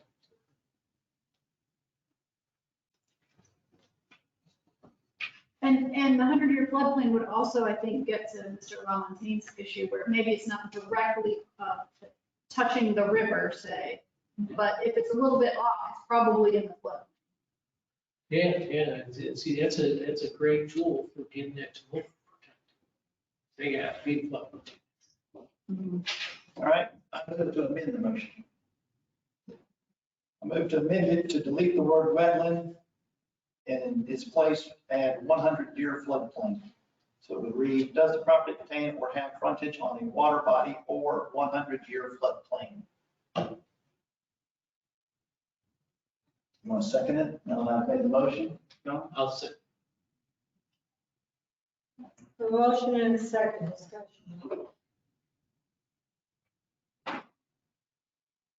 How does staff feel about that? It's doable for sure. It's doable, but Is it, I mean, I'm struggling with the 100-year flood. I feel like they're two different personal. That's why I want to know. absolutely, they're two different things. Right, so And you could get two opportunities to get a check. doable, I don't know. That's why. So I'll rephrase. The 100-year floodplain is certainly valuable to protect. It is somewhat protected from development, except that you can fill in the floodplain and get a map amendment. And so you can have development in the 100-year floodplain, which is, probably not super smart, but it can be done. So from my perspective, preserving the 100-year floodplain is very valuable. Is that mitigated just like a wetland? No, if you fill in the floodplain, you have to provide compensating storage, which means you have to provide that whatever storage is lost by that fill in the floodplain, you have to provide that storage somewhere else. And those are county rules, it's not city rules, right? That's true. I can't talk to the city. Yeah, there's no compensation. Cities fill them in. They fill them in, yeah. And what that does is that puts everybody else in that basin at risk. That's right. Because it raises the level someplace else. But that's a whole nother discussion that we need to probably. I don't know, but if we're talking about protecting, and Doug wants this, this is art right here. This is our. I have to put on my hat as growth and resource management director here and say that one of the programs we're overseeing is what they call a community rating system. This is run through the Federal Emergency Management Agency. And basically it rewards our residents of unincorporated with, right now, they're experiencing a 25% discount on their flood insurance because we do certain things in regards to regulation, maintenance, and protection of the floodplain. If you add this to the criteria, that can be identified to FEMA as part of our audit that we're going to be going through in August. So it will help us get more points because what it's showing is that we have a land acquisition program that helps us protect the floodplain. So from an environmental perspective, yes, it's helpful. From, I'm going to be very blunt, a taxpayer dividend perspective, it's really good. So it's always good to see where you have an environmental program that saves your constituents money. So I would, from our perspective, This with is the why I wanted them to talk. I wanted to hear more. I know. I'm glad, so thank you. all right. We were involved in that program. so. I didn't know that. I do know about the saving the money, but I didn't know what time. The cities don't get that discount, that's just unincorporated Volusia County. That's unincorporated. There are cities that are participating right now. I'm going to boast on Volusia County. We're only one of two counties that have a 5 rating in all the state of Florida. And right now we're about 20. I thought cities got that discount too, no? They do. It's just that we're the only one with that high rating. Right now, the other cities, Palm Coast is actually one of the highest rated cities and they're at a 4. You talked about that on Volusia Magazine and I saw you. Yeah, he gets 5%. I was kind of wanting to get to that point, but honestly, I didn't know how to ask you that, but that's what I was wondering. Okay, so thank you. So is that where, would you put that in this criteria here? Oh, I'm not touching that one. That's what you people are saying. Exactly. He knows how. I personally think there's a way, they're not exactly the same, like frontage upon a water body is very specific, but I do think they're related and they're typically adjacent. Those 100-year floodplains are typically adjacent to surface water bodies. Makes sense. Okay.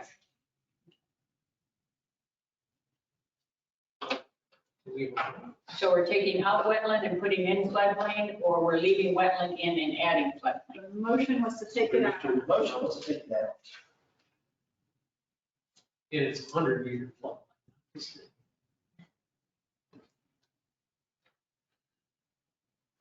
So are we looking with anything that says wetland in it? Because I'm not real keen on taking out the word Yeah. wetland. Like, Next page, number 4 in the red. Yeah, well, when staff was getting together, kind of noodling through all these, we were thinking that the wetland criteria belonged in environmental sensitive lands more than it belonged in water resources. So,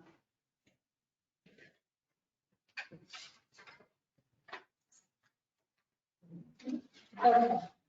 So that's where the wetland point will move the next one. So this was amended, But, Madam Chair, there was a, should move to the next one, so there was a motion to amend and a second. The motion on the floor, and then the original motion, it needs to be voted on. And then based on that, I think it was to add the reservoir floodplain. Yes. right. I don't remember, maybe Mr. Crump who made the original motion. Yeah. Was that, yeah, I made it, want me to read it again? Let's see, does the property contain or have frontage on a water body? Or, I guess it should say, is in the 100-year floodplain? That be contain a water body, or is in the 100-year floodplain? Is that proper English? That was when, Mr. Gale. Yeah. You want them all to be in the 100-year flood? Nope. Because that's kind of what he So we're said. leaving, we just said in, so part of it can be in, part of it, yeah. This is back to the art now, we're not looking at percentage. Just as long as it's not, that it all has to be in the flood. Okay. From a process standpoint, a motion to amend the original motion. Okay, so that's the motion, second, it's on the floor for discussion. Any further discussion? Motion is to amend. Yes, it is. And then now you have the original motion, now the amendment. Yeah, vote on it. We can vote on it. That's right. Vote is on the amended motion.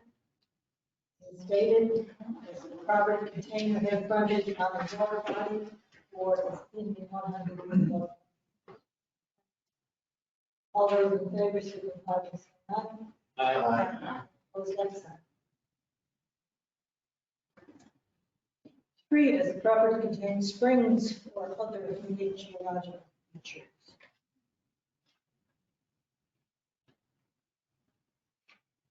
And my thought on the comment was springs and sinkholes seem to be things that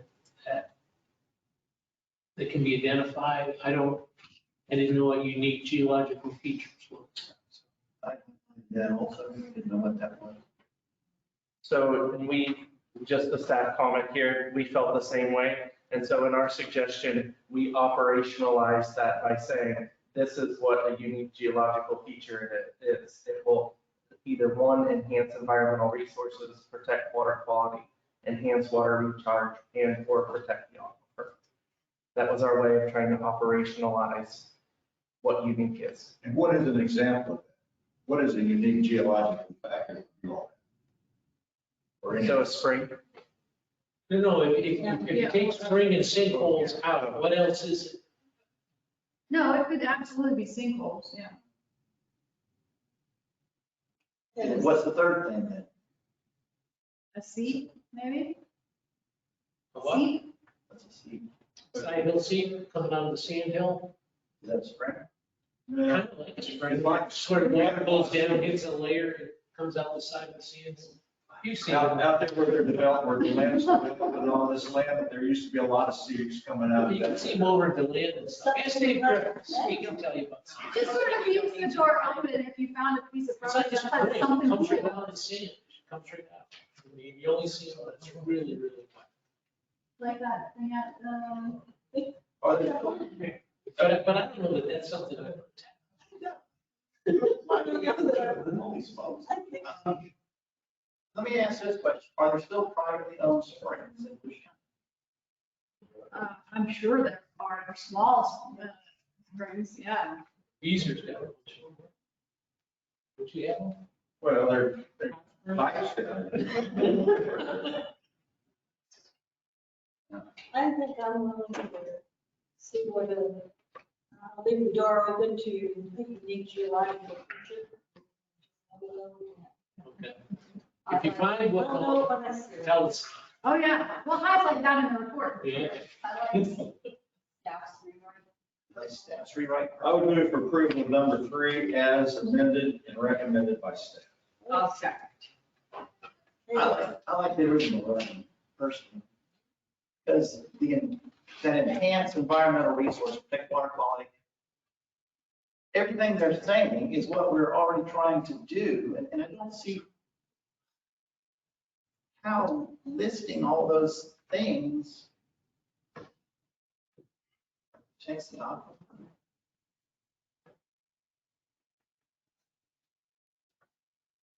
Why don't we just leave it wide open like the first one, does property containing springs and or other unique geological features? Well, because this is more, theirs explains it a little bit better. So the average Joe on the street that's reading it in the news journal understands it. It speaks to purpose. Yeah, Okay. I think, It addresses the purpose of Yeah, the it says it's geological unique and it feature does does. this. yeah, because people would say, well, why is the sinkhole? Well, it's a direct channel if they're dry. I don't know that that's true. It's a direct channel. Now, if it's collapsed down and then it's a clay layer or something on between it, they may not see any worse. It's a lake. Not necessarily, it could be, it's where it's at. Again, you can't make one size fits all for this. Okay, Okay. motion. Motion is to adopt. Amended. Staff. Number 3, And I second. a motion and a second for the discussion. All those in favor, say aye. Those like sign? Number 4, potential for water resources, potable water.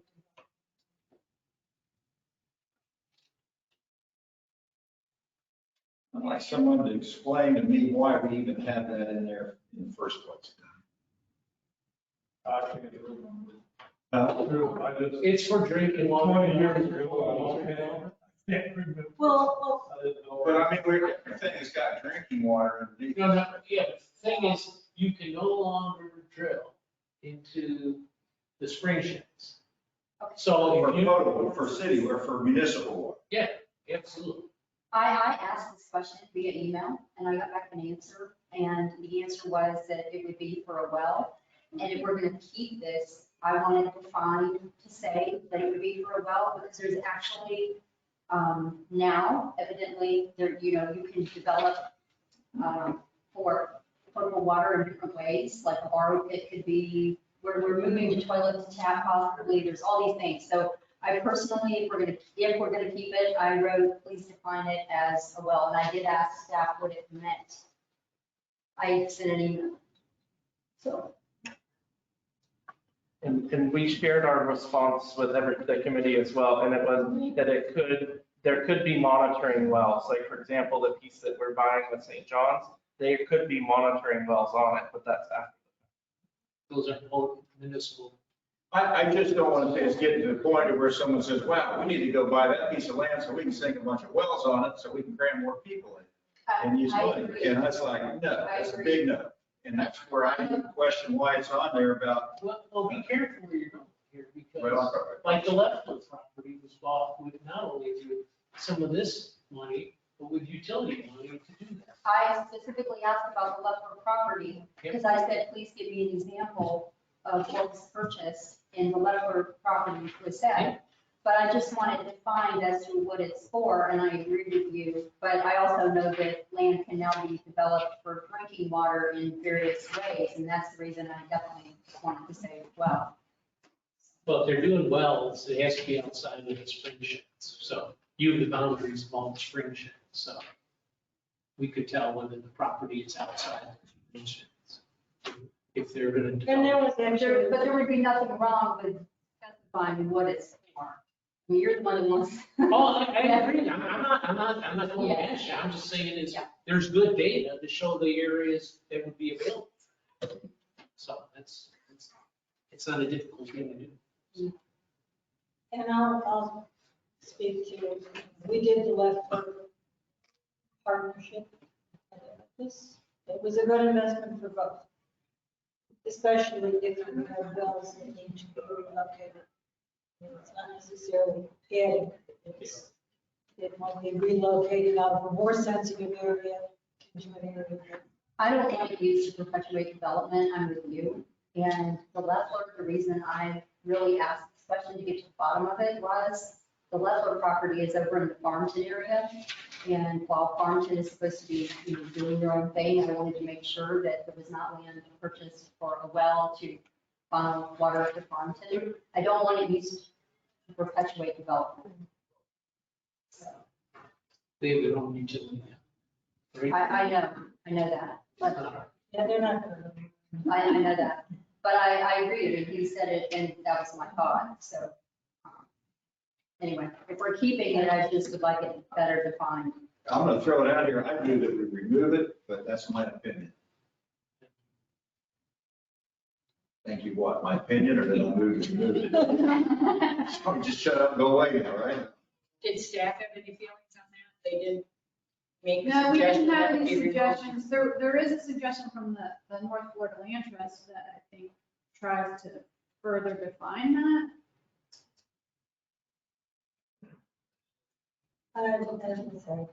See, my comment was real restrictive, you know, that if somebody hadn't already looked at the property for it, then it doesn't get a check. So perhaps what I'm hearing from the group is that the first part of that is problematic. So maybe if we use the second part of NFLTs, and then we added, so does the property have the potential to be restored in order to improve water quality or reduce water consumption within the spring shed or basin management action plan?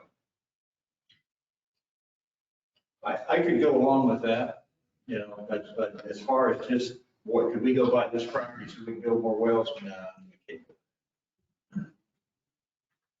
I was all for that.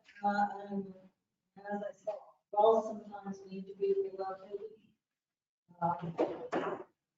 Especially when they're bringing money to. And you lose a partner. I mean, you lose a partner with money and an opportunity to maybe have an impact, reduce an impact in an area that's more sensitive by relocating those. And I fully understand where you're coming from, and I'm not gonna argue with you. I'm just speaking my own 2 cents here. Where chips fall where they may, I'm good with either way. And I understand completely what you're saying, because I feel the same way. But I'm not, that's why I said I would move to take it out there. I could also see that, or I would move to take it out there, I got a second, so probably won't. But I could also see that putting in the NFLT deal where you did go ahead and buy the property to try to, and that might cover what you were talking about if we had to move wells or something to where, you know, I could go. What you said earlier, Brad, about how you worded it. Pittsburgh. Let me ask, if you're looking back to our yellow page where we have our initiatives, how does drinking water fit?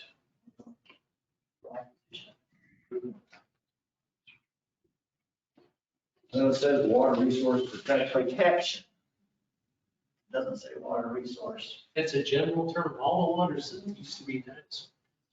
I still. It's all the Even same if stuff. we're doing the Stormwater. NFLTs, it doesn't say well. So, I mean, you could use the word well field, I guess, potentially, right? It wouldn't typically be I mean, a that's the well. current Right. technology, but that's not going to change anytime soon. Has there, You're talking about groundwater. Groundwater as opposed to. Surface Surface water storage or something. Yeah. Well, it says potable water, and there are other ways than a well to get potable water storage now. And that's what's concerning me. Yeah, and I have a question too. Maybe someone in this room could answer that, but is anyone using surficial water, aquifer water for potable water yet? Or is that? In other words, like drawing from the same challenge. No, you know, underneath the ground, usually in the first 18 feet, because I have 2 horizontal wells on my farm. And, you know, we suck a lot of water out of that, what I call is, I guess that's superficial aquifers, that body of water that eventually feeds down into the real aquifer. And there's a lot of water. Is anyone doing that, looking at that? Yes, St. John's River Water Management District is part of the consumptive use permits that they issue to many of the utilities here in Volusia County as well as elsewhere in the district. They look and see if that's a viable option. I'm personally aware of Foreman Beach back in the early 2000s actually got a grant to change their plant from line softening to reverse osmosis so they could use the more brackish superficial aquifer. So yes, that is, And so some of that ground, you know, but when we say potential water, just again, throw another angle out here, that could be flatwood soil theoretically, that has a high water table, that they, instead of going down through the rock, they're pulling on top of it. So you could also take this to say that they would be almost any land in Volusia County could be utilized for water resource. As long as you weren't in a spring shed. Right? I guess. They're not allowing. They're not allowing you to put a rock down the drill into the aquifer. I don't think they're allowing you to pull any pitches, no matter what. I don't know. I don't know. Well, not in Blue, right? So Blue Spring is under recovery strategy. So there's not enough flow in Blue Spring right now, and we're having to increase the flow by decreasing consumption in the spring shed. And so that's where Leckler came in, because the idea was to move the big straw out of the spring shed to an area that's not in the spring shed. So, but the other springs aren't in recovery. So you can still, they can increase their consumption in our other 2 outstanding forest. Is that your question, John? Okay, so you'd be able to drill in your daily Yeah. well. I'm gonna put a well fill in. Yeah. Yes, That's the money that, That's a money maker right there. let me consider this, I'm just gonna speak out, so I don't think out loud. What if we've got a groundwater well field issue, we've got, the other thing was the Springs Basin area. Could we consider making another line item if it's in a Springs Basin area? To get a tally mark. To protect. Well, it could be negative for And I think you could get to where you're saying, you could take out the words potable water development. If the point was, does the property development contribute to improvement of water quality or water quantity in a spring shed, right? And the way you could contribute to that is by offsetting consumption. I mean, it's a little more vague. That's a little vague. Yeah. I think you would want to have, if the community is willing to say, yeah, we want to pump water for human consumption in some areas, but let's counter it with protection, potential protection of lands in spring shed. You're saying that would be, well, it's giving purpose again to what those wells would be for, that it's not necessarily to expand production. It is to, I view this as one of the most important issues, one of the most important criteria of all of it. Not that it's all important, but because it literally addressed potable water. That's just my perspective on it. So I feel like this was pretty important because of all the reasons that the word development left wide open to me. let me throw another angle, because one of the other things that came up with that was all of the discussion at that time about drawing water out of the St. John's, doing treated lead, for potable water. And the cost impact is huge in terms of impact on the public. All of that impact would, that's what we should.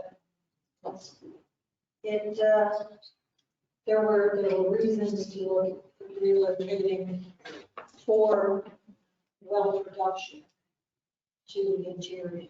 It had to do with, not just the spring shed, but also if if that was going to be, if those wells had to come offline, and the alternative was to be surface water, huge cost impact was going to be passed on.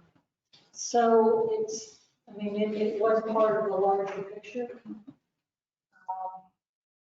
Joe, would you consider bargaining, and if we allow well production in some areas, but Oh, I'm not going to try to change anything. I kind of like what Brad said earlier, your deal down here to be, if you're going to do it, you're going to do it because you're improving water quality or doing something. The same thing. It's kind of what you're just saying, but it's already written down there. I think you go along. I just don't like the way it was written at the beginning.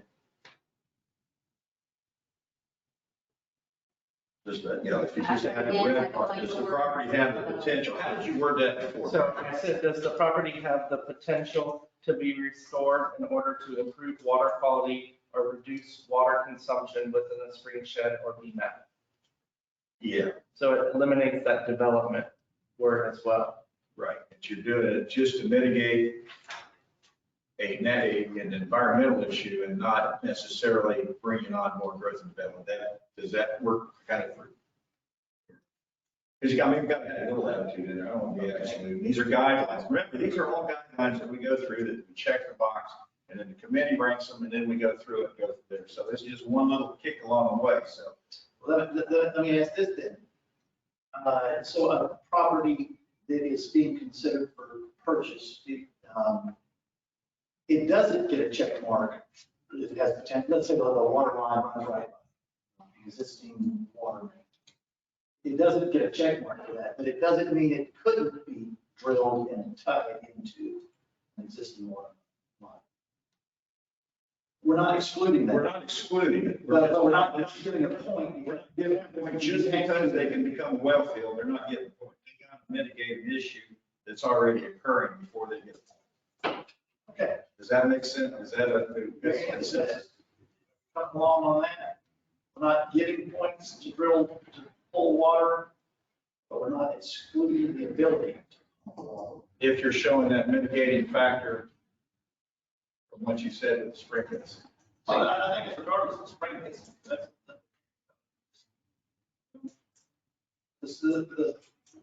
What we're doing is, what I think we're doing is, we're working on our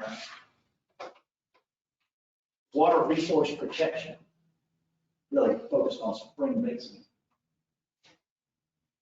But we're not excluding the ability to pump water for human usage, for city usage, but we're not giving a point to pump water.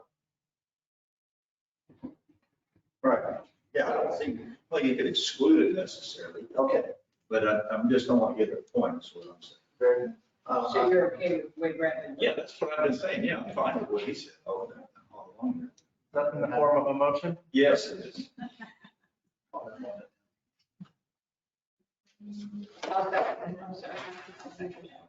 Who's making?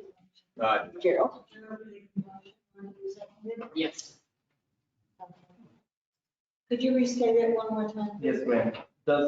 Does the property have potential to be restored in order to improve water quality or reduce water consumption within a spring shed or basin management action plan? And basin management action plans are spring sheds, or what's a basin management action plan? Where's that? So, I'm sorry, that didn't cover what I was saying. Does the property have the potential to be restored? Yes. That was the only thing I questioned, is to be restored. Is there? yeah, so you could say, does the property improve water quality or, but is it already that, or could it be restored to be that, right? Well, it's not restored. That property itself is helping to restore water issues in another area. That's the way I interpret that. And so there's one word in there that a couple of it probably need to be. So maybe it's just the property have the potential to restore water quality or reduce water consumption? It's really the potential for water production that, Now they drop production. we don't like production, we don't like development. We don't get it there, brother. Clay's behind you. I just, all the water management districts issue consumptive use permits. That's one of their primary roles. And as such, they had to do water supply planning.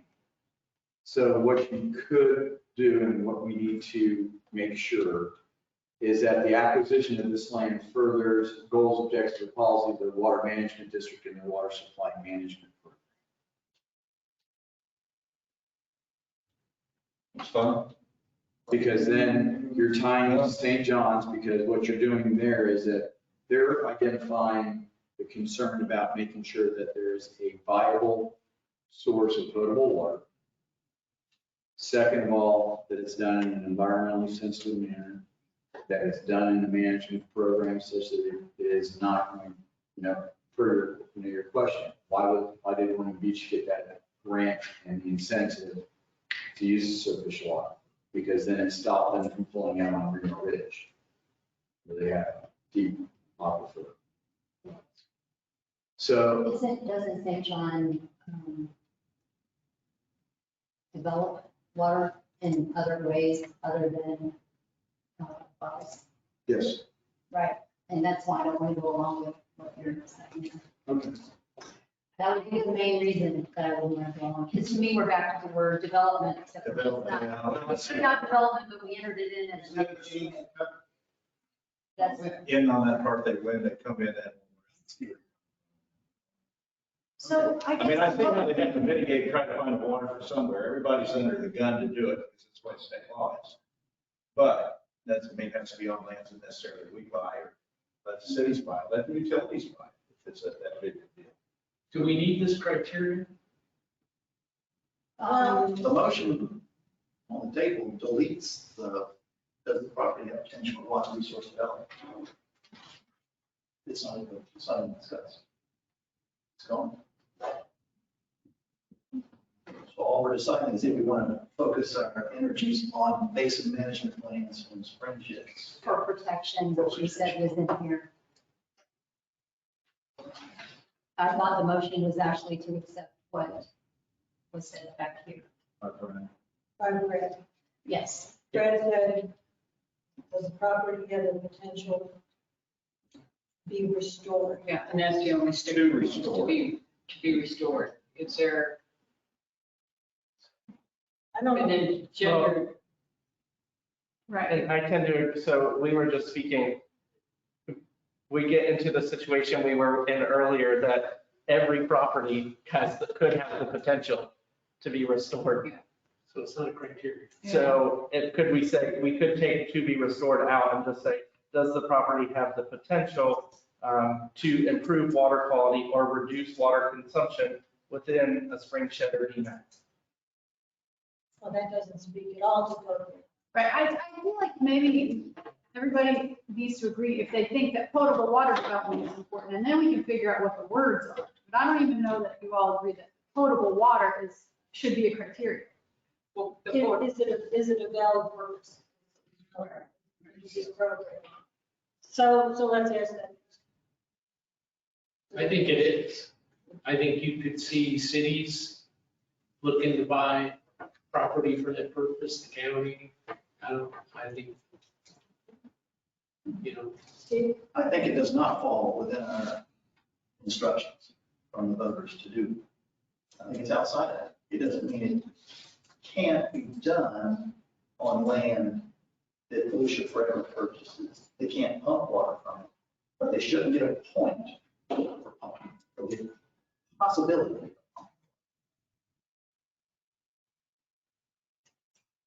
Okay. Better to eliminate.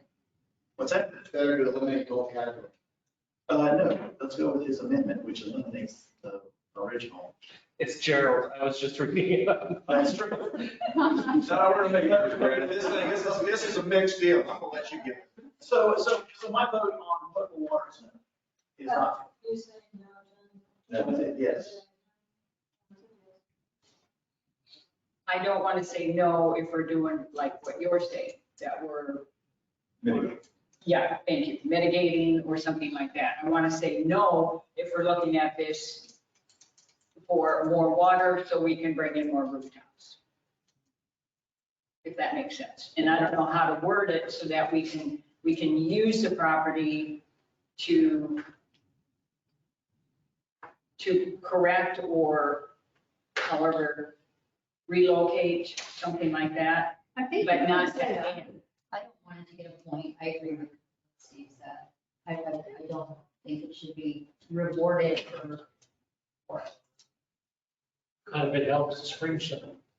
You're against that. I Like the don't, leveler track. I don't, no, I don't think that it should be rewarded. And I'm not looking to perpetuate development. And And we're not talking about adding. the lots, we're talking idea. about moving. Saying if I The agree reason with we I did agree that with is what he said. not to pump more water, but just to move it out from where we were pumping it.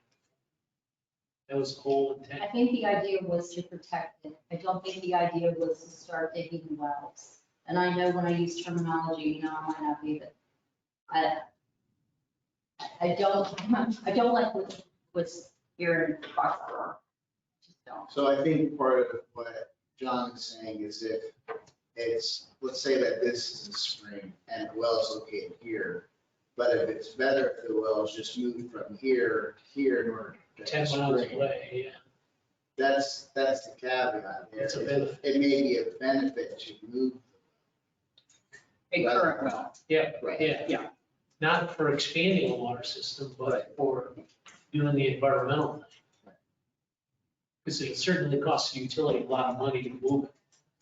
It's a lot cheaper just to leave it where it is, but if you're gonna help Blue Springs and stuff, you gotta move it. So that ought to be a check in my book. I'm not saying it just to expand well fields. How would you, But if you're how doing, would you write the? well, I'm not a good word crafter. I have a good idea. I'm here today. I think we could write it that way. So, does that property have the potential for water resource development that offsets impacts in a spring shed? That's everything. The question I have then, though, is if we limit it that much, how often is this ever going to happen? Did Leffler already accomplish that? And are there other parcels out there that we would actually develop? I know they've done test wells out there, but I don't know that they. Yeah. Well, the only thing would be also the land with the DeLeon Springs map, is the land moves further north. You got to look at that big gray area up there. As that gets filled in, that's kind of some of the last area for growth in Volusia County, as far as where there's still a lot of raw land. And with water and sewer coming to DeLeon Springs next year, those well fields out there may need to be moved further to the east, which is kind of ironic because some of my first involvement in politics in the 80s was to get all the Norman Beach well fields, one to come out and put them by Lake Ice. And it got everybody stirred up pretty big time, and I think we won that battle, but we lost the war. So down there all over the place. Norman Beach is coming. Yeah, Ormond Beach is coming over here. We're just gonna suck that water in. Don't worry, Dade County's coming up next week. Yeah. So we could also, as a suggestion, I think we know where we're trying to go, is maybe put together a few options for language and bring it back. That would be next good. meeting, and we could, And then we maybe can make still, some. Can we just hold this off till next time and move on? we can then eliminate it if we don't like it. I would move it to table, not table, continue. That'd be a proper motion. Continue. Table. Second. Table, all those in favor?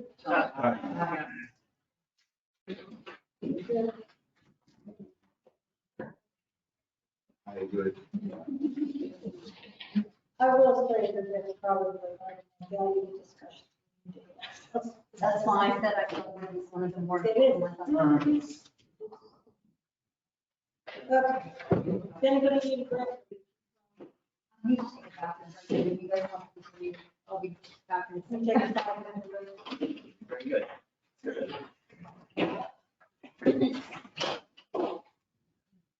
Yes,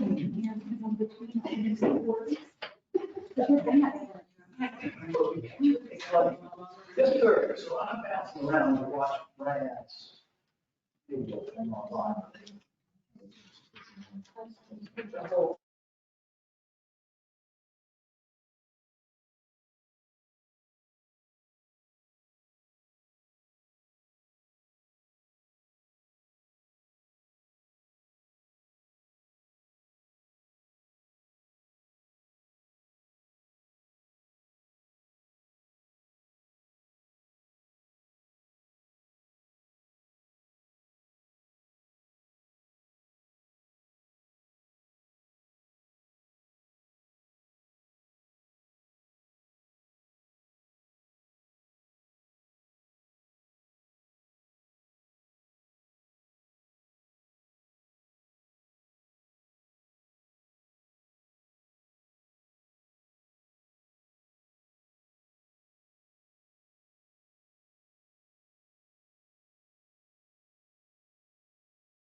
Hey, Sarah.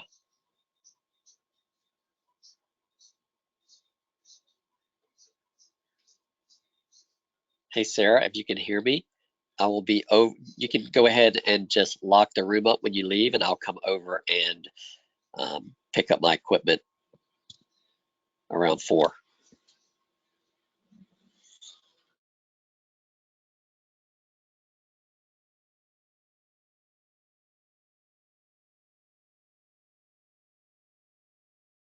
Was someone calling for me?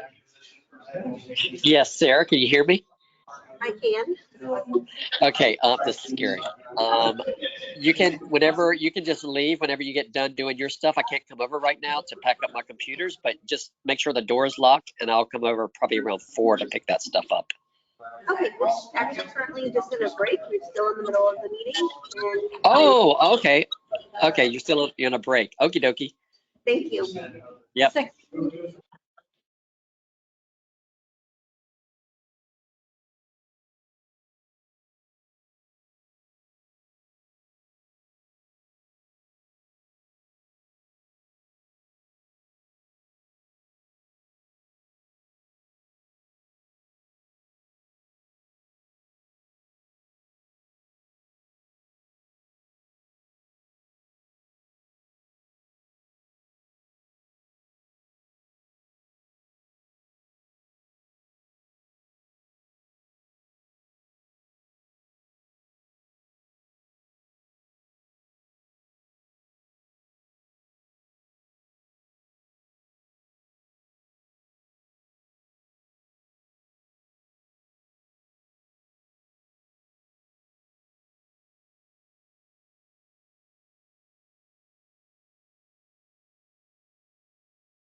My house is, I'm not using it right now, maybe. There you go.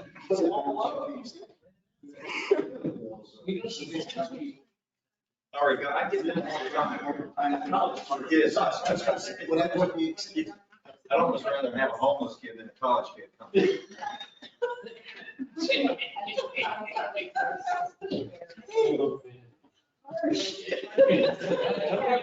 College kids. I'm already. It's even harsher. Almost only $5. Hold on. Okay. Are we reassembled? Yes. Start, okay. All right, we are now, page 4, we are at environmentally sensitive lands. Item 1, potential that the acquisition property that will protect and maintain population of state listed species, including but not limited to endangered, threatened species of special concern, which may typically be expected to occur on the property. The suggested change, we have documentation of any federal or state listed species. In my thinking on this, Mary Ann, was that virtually every site would have potential. I don't know if a site in Volusia County would have potential. So, I'm making it broader. no, I'm basically saying that has anybody documented that they're actually there? But they Is there reverted. data? How about is there evidence? I mean, maybe- Evidence is. But what if there's something going on the property which is prohibiting the species from being there? And if we obtain the property and preserve it, they'll move on. Because that's what's going on right now, as part of the land management. They're working on creating a habitat for species that have already existed. And then those species do move in. That's what they're doing right now, With what? land management. Yeah, I mean, what species? I don't recall, I think there's a woodpecker. I think- Scrub jays, for sure. Restoring scrub jays. Yeah. They brought in red cockades. That's your job. You're No, gonna. I'll tell you, before I die, I want to see if in Volusia County. That's the whole of mine, trust me. I don't want to get to Lake County and see. Well, there's going to be lands that are going to be more probably susceptible is not the right, suitable for certain wildlife that potentially isn't there now because of what's going on the property. And my thought is, if we acquire the property, will they then start to habitat the property? So just because they're not there. Yes, Nick, do you see a big increase in species when you manage? With proper land management, we find that if you create the habitat, we will get species back in that area. Scrub being one example. We could purchase scrub if it's within the range of some scrub jay families. We will see scrub jays eventually move into some more storage cover. Now, do you get indigos and other things that are part of that system in there too, or are you just pretty much looking for scrub jays? Well, we look for indicator species listed, which indicate that it's in a healthy habitat condition. So it could be multiple species. Okay, so I guess the difference between we want the potential or presence. Current wording, I like the current wording just fine. It's it. The other one, they start having that documentation, that can become problematic. They come to my farm, they may never see anything out there, but I've got pictures of. Oh, you got crested caracaras, we've got hooting cranes, we get You it. got documentation. We have all that, yeah, well, but it's not by, No, any kind. well, That's the art. I left that for Doug. I didn't say you had to have certified. is there a second? I. Thank you. I'm sorry, make a motion Gerald, these are made for. to leave as is, correct? Yes. So leave as is. Thank you. Sure. Just fine with it. I'm just fine with the way it is. All those in favor, by saying aye. Does the property contain viable acreage? Viable acreage, one or more scarce league of other significant communities. Okay, we've got a staff recommendation here. As identified, expanding that comment, as identified by the Florida Natural Areas Inventory of other significant communities. Any comment on the? So it's just an operationalization of that. So instead of us saying that we believe it's one of these, F&I has an inventory or layer that we can use that identifies these scarce, unique habitats. I'll make a motion that we accept the verbiage as recommended by staff. A second. A motion and a second, further discussion? I originally was concerned about the word viable. I didn't know how big viable had to be, but I looked it up and now I'm happy with it. Of everything that was fine. That was kind of what it boiled down to. Yes. So I was fine. Yeah, any further discussion? All those in favor signify by saying aye. Aye. Aye. 2. Will the acquisition protect fragile coastal resources? John, you added Scrub, some scrub. And then because it's not always coastal. then you've got contain coastal or Estuary, say that, estuary, habitats or areas vulnerable. Okay. we have some data to show you that would get to the vulnerable to sea level rise. So the county has adopted a resilience plan, and it includes sea level rise projections for multiple time spans, 2040, 2070, and 2100. It is the adopted sea level rise prediction for Volusia County. It's actually 3 different curves, and it's a range that's intended to depend. So, for instance, if you're building something with a short lifespan, like a shed or a dock or something, you can use a lower curve. If you build something like a hospital or a bridge and it's a 100-year functional life, you would build to the higher predicted curve. So we do have maps that correlate to these areas that are vulnerable. And the staff recommendation would be to include that in here, but we talked about using the 2040 projection, given that this is a 20-year program. And so, the maps.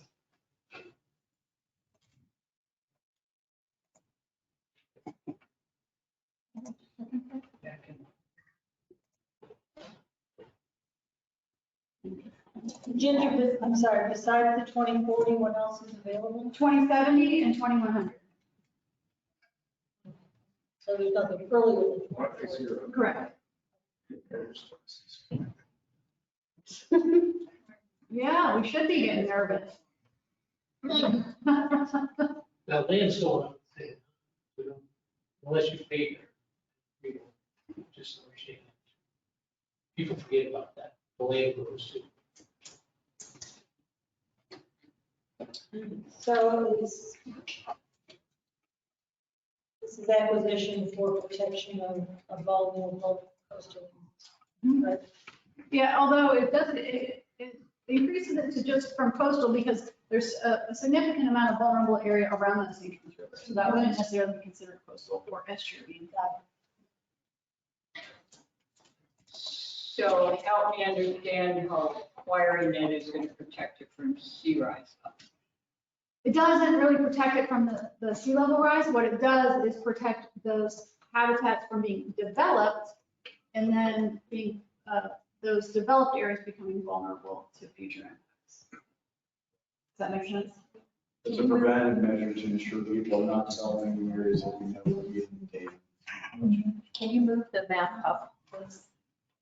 That also helps. Where you see the north part of the county? Yeah. Yeah, there you go. Do you need to stand down? Road maps. Huh. That process. And further south than where it was? Where is this?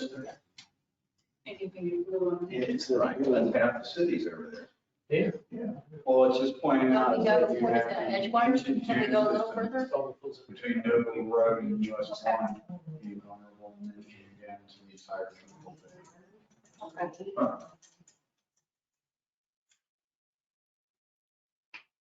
I'd like to make one last stab is to keep scrubs in there. I don't know that we have scrub protection for a checkbox anyplace So else. would scrub fall under the one we just did, the one above it, number 2? Yeah, yes, I think so. What would you? Yes, it would be considered a scarce or unique community. Okay, I by don't know if definition. it was a unique. Okay, I'm good. I move we accept the staff recommendation on item 3, as public and coastal shrine habitats or areas of vulnerable to sea level rise by 2040. Have a motion? Second. Second. Motion and second, any further discussion? Oh. I'm stuck on this one. Because we're spending taxpayer dollars to buy property that is probably going to be underwater in 20 Well, years. not necessarily underwater, but definitely squishier than it is right now. So what we could anticipate, like without all this development, right, what would happen is habitats will migrate.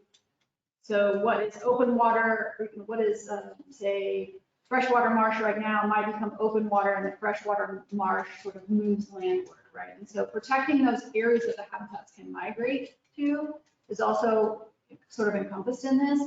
So everything that's blue doesn't mean it will be actually underwater, but it will be wet. Does that make sense? Yeah. You're probably not going to see a lot of parcels in this area. But it'd be a treasure if you got one on Spruce Creek.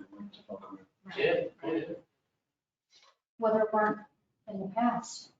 exactly. I mean. Start that conductivity. I'm talking in the last 20, yeah. Yeah. I call for vote. You have a motion and second. All those, maybe signify by saying aye. Aye. Aye. Okay, and number, we have an addition here. For does the property contain high functioning or potentially high functioning wetlands? Can you start out the, Yeah, so originally we put that in because that's the method that you get to this idea of high functioning. The problem is that it's a significant investment in time to do the UMA assessment. But we're relatively confident in our staff's ability to identify high functioning and potentially high functioning wetlands without going through the entire UMA process. So, but since we kind of moved wetlands away in the water resources area, thought that it could be addressed potentially here. But that adds a point, just keep in mind that adds a criteria. okay, So that could basically be about any swamp or anything that gets back to kind of corridors and stuff. Well, there's going to be definitely some overlap, I think. That's what I'm just, aren't we already kind of addressing this in other, several other points? Right, we didn't specifically address wetlands, although some of the things we've talked about already took wetlands into consideration. So that eco layer we talked about. Well, we also got rid of the word wetlands. Right. I was thinking that it's probably valuable, once we get through all of this list and we agree on what we think we like, is to then take a higher level look at it. Because we've talked about, if you make the list so inclusive that everything is important, then are you really prioritizing anything? And it's almost like you have to kind of know what you think is important and then look at it again at a high level and say, all right, have I included too many things? So I have no problem with that. I just know that if we make it over wetland heavy, then it's going to be very difficult for any of the other lands to qualify. And sometimes those we have more potential to lose those to development than a lot of these. Because generally, if it's a high functioning wetland, it's the bottom of the county, it's the swamps. And even though now they've shown that we can develop, any piece of land in Volusia County can be developed. I'm just amazed every time I go to Mosaic to see what they've done out there. But I can't say it's bad. I mean, it doesn't look bad. I don't know what it does to the environment. But boy, I would love to be able to have my house set up about 8 feet above the rest of the swamp, looking down at the cypress trees, and all the critters, so. So just some clarification for your point. And so we added wetlands here because we addressed all the other environmentally sensitive habitats in this. So we talked about the uplands and scarce and unique. We've talked about coastal and estuarine. We really haven't talked about wetland. So that's what's our thinking at this point. And the other question is there, in our current inventory, what are we heavy in? What, and we're probably heavy in flatwoods. I know we don't have a lot of scrub, and I know because it's highly developable. But part of it is, if we got tons and tons of wetland, maybe we need to look other places. So, I mean, because we've been through this a couple of times already, and maybe having balance is something we need to look at. Maybe not. Maybe that's just gambling talk. John, we can get you the data that we have for definitely layers, but I think off the top of my head, we are close to 50% of them versus wet. That would include Basin small. So that's a lot of wetlands. It is, but they You guys they keep coming up with new areas to fill in. Yeah. Well, I know. Okay. Is there plenty of wetlands? Is there a motion? I'll make a motion that we accept item number 4 as written by staff on their amended. A second. Motion and second, any further discussion? I would, could we, again, put an asterisk by that and come back and address it though later when we see the big level, but see if that is indeed needed or not, and get a second verification. Would that be permissible by everyone? Or are we waiting on a map?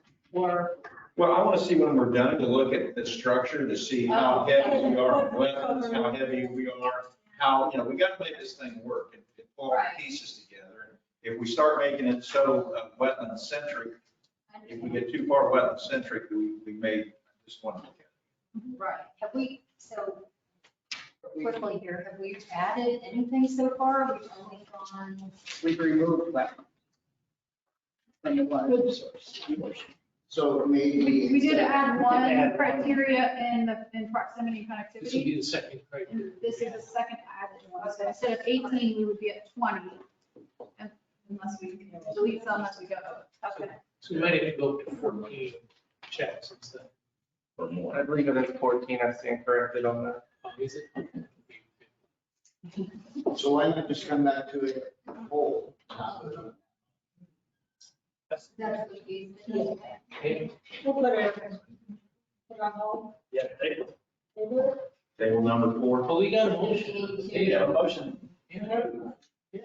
Yeah. I'll make a motion to table it. Because if he's telling me that a motion needs to be made, because. John, make a motion. Yeah. And second. Yeah, no, we will take it. To approve. I made a motion to accept as written. Did you take a vote on it? We did not take a vote. You can withdraw the motion. You can withdraw the motion.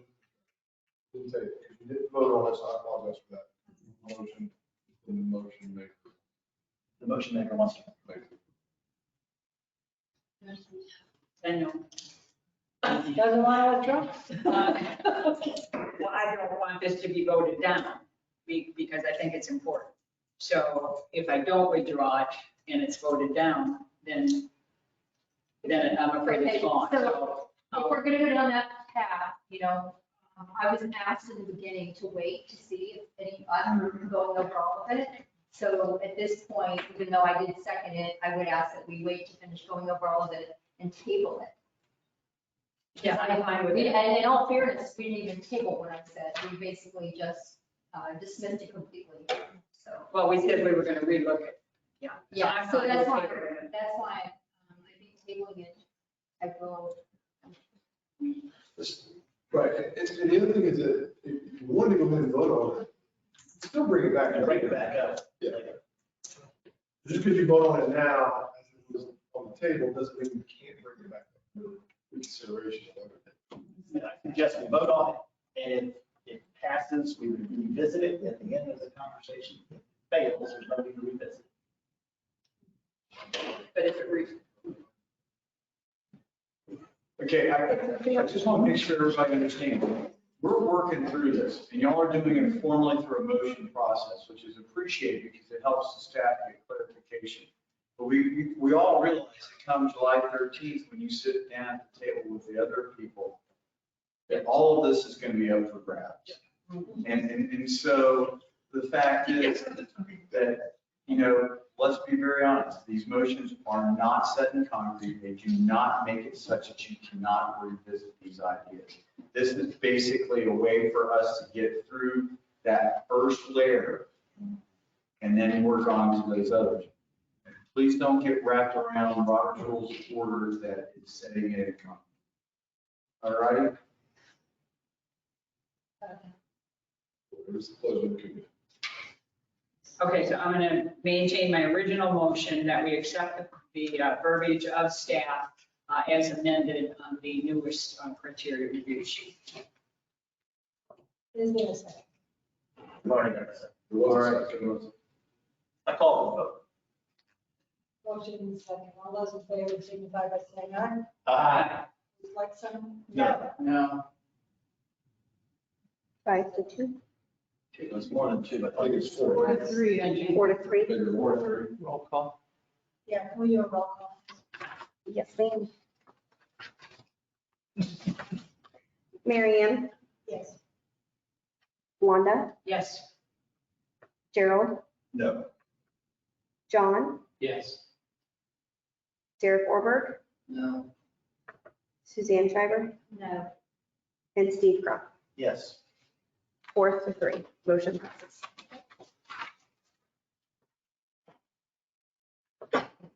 Okay.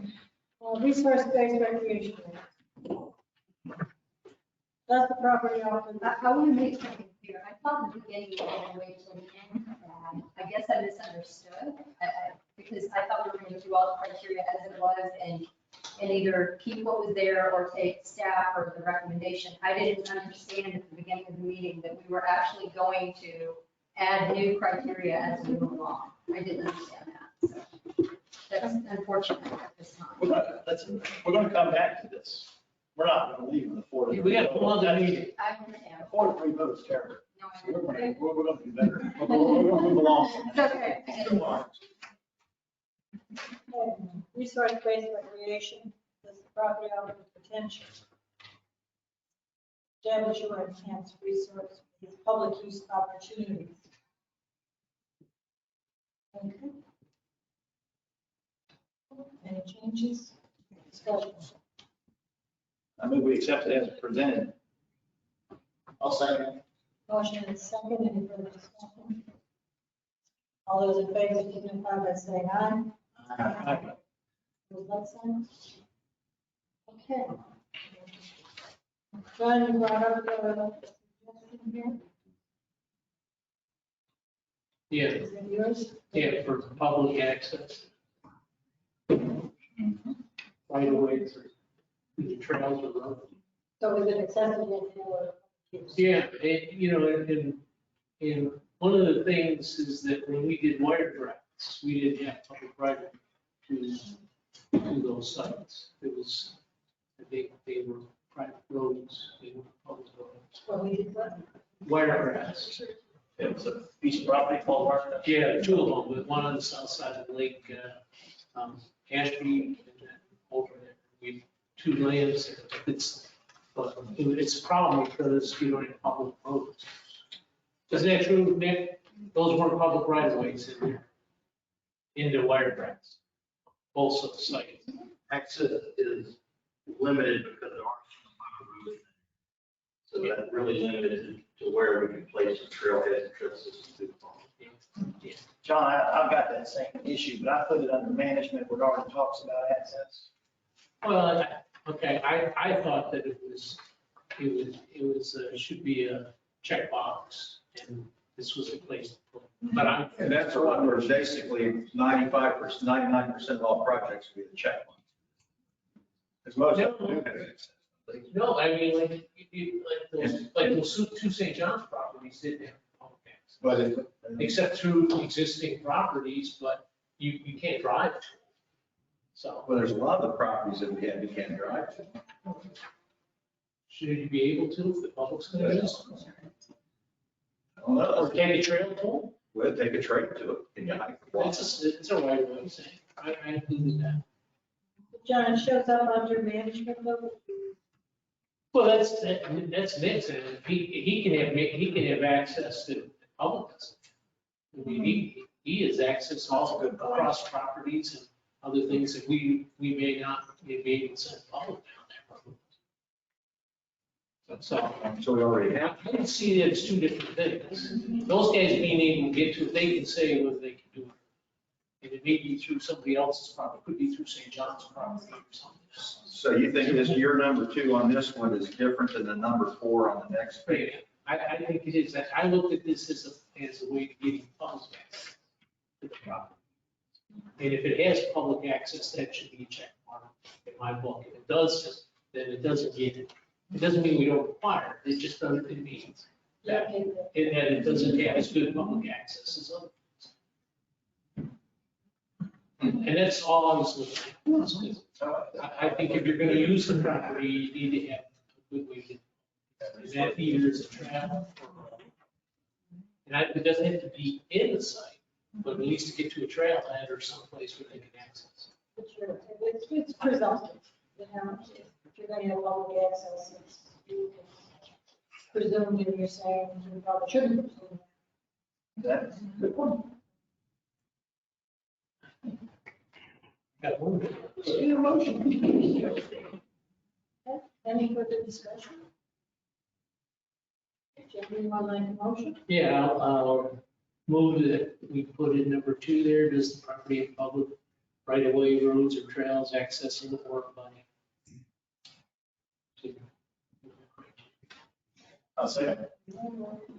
Motion and second, any further discussion? All those in favor, signify by saying aye. Aye. Those like that? Number 3 here. So this one is just, it's one of the enhancement criteria, and we've had the discussion about what those do. So this was an attempt to move that from the enhancement criteria to one of the primary criteria so that it would count toward the point.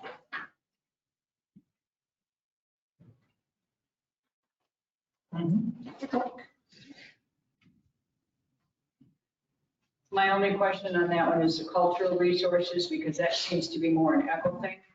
I mean, I can definitely see the archaeological being a criteria versus an enhancement, but I'm not sure about the cultural being a criteria. So in my, I guess cultural and archaeological could be interchangeable, because cultural could be like an Indian mound, like it was part of their culture. But we can bring this back with better definitions. I don't object to having it made a criteria versus an enhancement. I just am thinking more in terms of what ECHO's function is versus our function. Yeah, I have the same question, Wanda. I didn't know what a cultural resource was. And why wouldn't you leave that under enhancement again? Well, so the way the criteria is written now is we have to do 14 of the 18 primary criteria to be eligible for acquisition. And those 3 enhancement criteria were just sort of hanging out at the end. And so.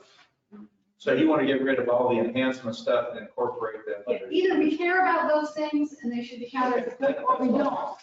And I have no problem. I see where you're. We're going to wait to get further definition.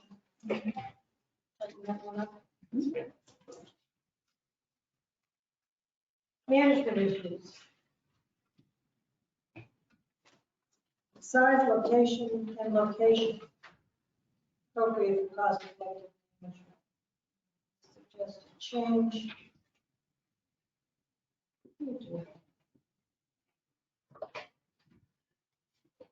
Then what we do. Something you're trying to. Does Did it you put a time frame on this? Is it? No, I think my comment were both under two. I don't think, just cost, that's not a comment for the first. does cost-effective management cover anybody managing it? Like park management, pollution management? Cost-effective management, is it just anybody? Is that the way you guys see that? Well, I mean, If we're writing a report for you to look at, I would consider cost effective, and certainly if someone else is cost effective to us, if someone else is managing it, but also cost effective in terms of, is it in the middle of a city? Is it are we going to have to do notice? Are we going to, if we manage it with prescribed fire, is it going to be cost effective to us to bring bulldozers and tractors to a small parcel in the middle of the city? Right, so I was wondering if it needed to have added for partner management. I actually had that as another criteria, was management by others. If somebody else is willing to take up the management, can we give them a county? I think you could write number one that way, so you write appropriate for cost-effective management, comma, or will be managed by a partner, Other Right. entity. another entity. OPM is not. Did I? OPM. Yes, OPM. Oh. I didn't know what that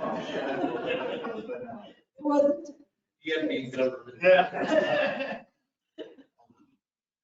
So I think it could say, or will it be managed by others? How about that? or managed, yeah, or managed by others. you don't have to be in government to know OPM. My daughter apparently know that very well. Oh.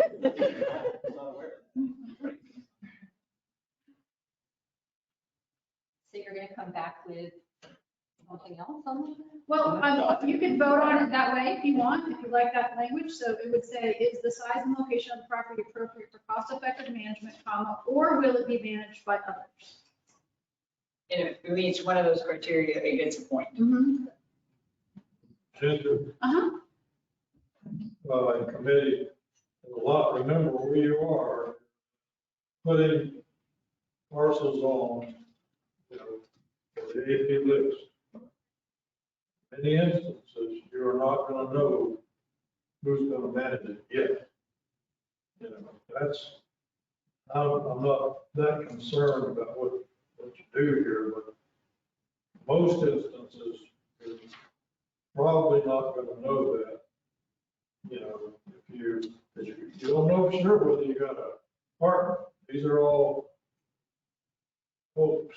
We hope we have, until contracts are signed, folks, you don't know, you hope. But at this point, you could say, it appears that we're going to have St. John's. It doesn't matter, I'm just saying, it's unlikely how much you're gonna know if you're out seeking a partner on a particular piece. About the best you could say at this juncture is, we have a likelihood of a partner. But isn't it a good time to ask Nick and his folks what they think, whether it's a good management thing? Well, yeah. Because even if he's not doing it, somebody else like him is doing it. I'm just saying, just to put a point on it, you're probably, right, Nick, you're just probably not gonna know if somebody else is gonna manage it. What's That's clear, you don't get that clarified until you get a joint participation agreement. So I got a piece of paper, all right, joint participation, and that comes much later. So I don't know if just like to point out, when staff goes out, and we do our field assessment, we approach it as if we will be managing. So that is the cost efficiency that we look at. Now, whether we get a partner or not, is kind of a bonus. But when we look at it, we look at the management that we would have to do on that property. I think we may also, if in fact there are other cities besides DeLand, but if they come forward with something, I think it's good to have this understood up front. And that would be expected. Yeah, I can see the idea. It also brings benefits to the farmland. And it could also be used as a point of leverage. If a city or someone came to us with a parcel and it's getting rated and they're missing a criteria, it could say, you'll get to where you need to be, meeting if you agree to this. I think it's part of having relationships on these parcels. Okay, is there a motion for the adoption as modified? We accept it as modified. Second, motion is second, any further discussion? All those in favor, signify by saying aye. Aye. Does the property have a limited amount of exotic slash invasive?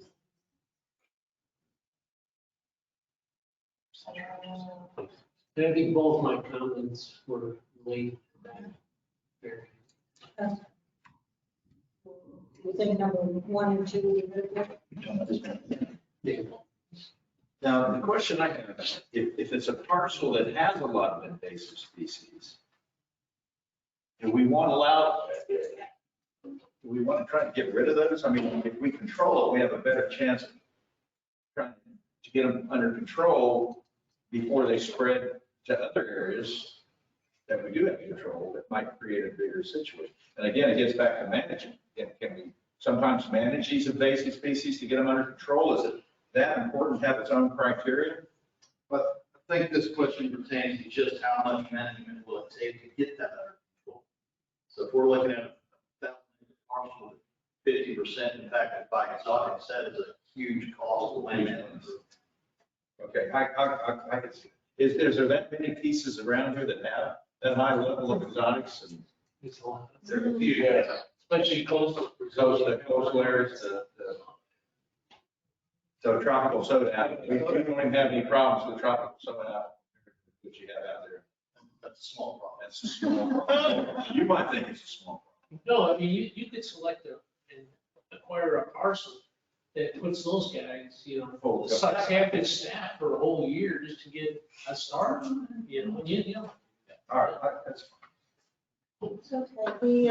The two suggestions, one speaks to not endangering the structure and function of natural communities. It doesn't want to touch on the cost impact. Yeah, I didn't really like my wording, so I'm looking for somebody to come up with something better. I like the staff's recommendation on number 2.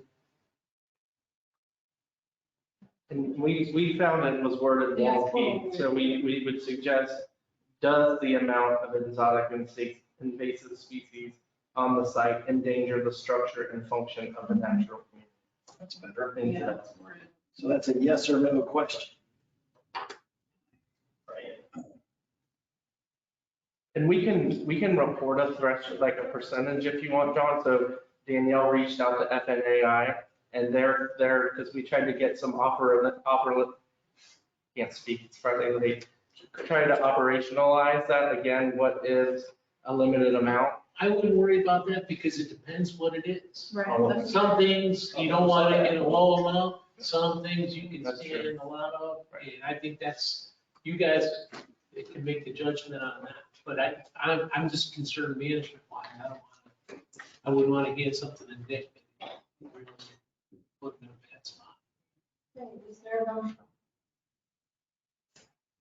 I'll make a motion that we accept the staff's version for number 2, the latest version.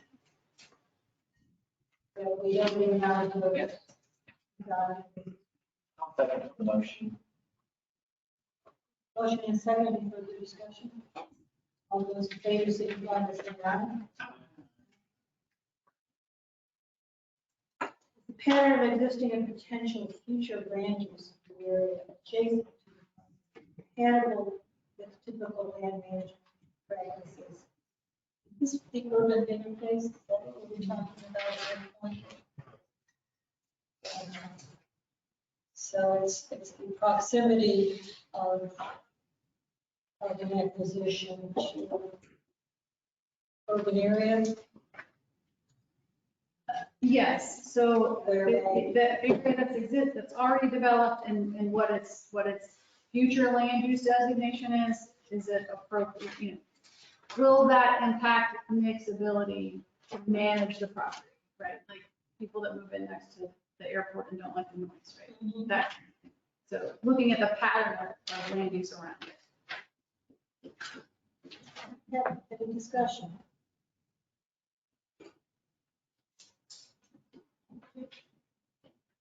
There's a motion to adopt it as currently worded. I move we adopt it as worded. Second, I'll second. motion is second, any further discussion? All those in favor, signify by saying aye. Aye. Appropriated access.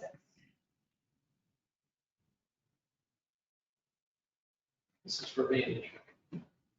Yeah. But as we've already addressed it, right? No, we didn't. Public access. It's public access, but not management. So the Well, staff has. They gotta have public.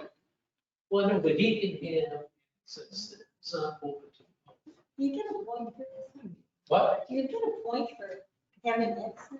I don't, this is, Well, compared to other criteria, it just seems like. you don't, if you don't, Under management. you just get rid of it. It could be also one of the considerations in number 1, you know. Yes. It's got 6 in land management, so it's used towards. It's used toward land management right now. I don't know, what do you think, Nick? Well, from the land management standpoint, access is one of the most important things to have. If we're required to do any heavy forestry operations such as thinning, and we don't have a road within 5 or 6 miles of an exit, it makes it very difficult to get anybody to do the work on the backside of the farm. So So if I added it to number 1, size, location, and access. if access is included, I think That's what popped in my mind too. I guess I was just trying to. Yes. Right. But to John's point earlier, with the service access is a little bit different than public access. Because we wanted a different type of access just to do the management. Yeah, understood.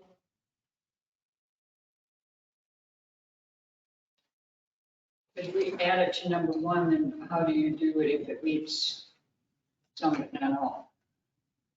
I mean, if the size and the location, Size, location, and access. all That'd three, be all you would three take of all the 3, criteria. you would want all 3 to Sure. show. If they can't access it, they're not gonna get a point, as they would vote. And if it's not the right size or location, they can't. I think Nick though thinks it's important enough to have, As long as it's considered in the process. okay. Do you guys have any land that you access by water? That you're on management wise? Yeah, there's a few lands that we can access by water, but it also has other access to them. We don't have any, say, islands. Depends on the time of the year. We have a couple that have public access. Getting up. Something down on It's a boat, Spruce Creek. Yes, we have a piece, we have a piece on Spruce Creek that you can only get to by kayak. Nick can get to it, but the public. And then the, Well, let's say that, so. They're just, we're running this drive. By kayak, I mean, No, we have a service road that you can get to it, but that service road is through a subdivision. So we Okay. can't have public access. to the I subdivision. got it. Okay, So the public access is by water only. I understand. Marion, I'm gonna make a motion to change number 1. I'm gonna move that it reads, is the size, comma, location, comma, and appropriate access of the size, location, and access to the property appropriate for cost-effective management or management by others. Is the size, comma, location, comma, and access to the property appropriate for cost-effective management or management by others? Does that sound? The last part is, or will it be managed? Or will it be, yes, thank you very much. Will it be managed by others? I didn't say they can't be cost effective. That's exactly right. And it has to be accessible. We're local. Who else? So in that motion though, does it include to eliminate item 4? I was gonna come to that.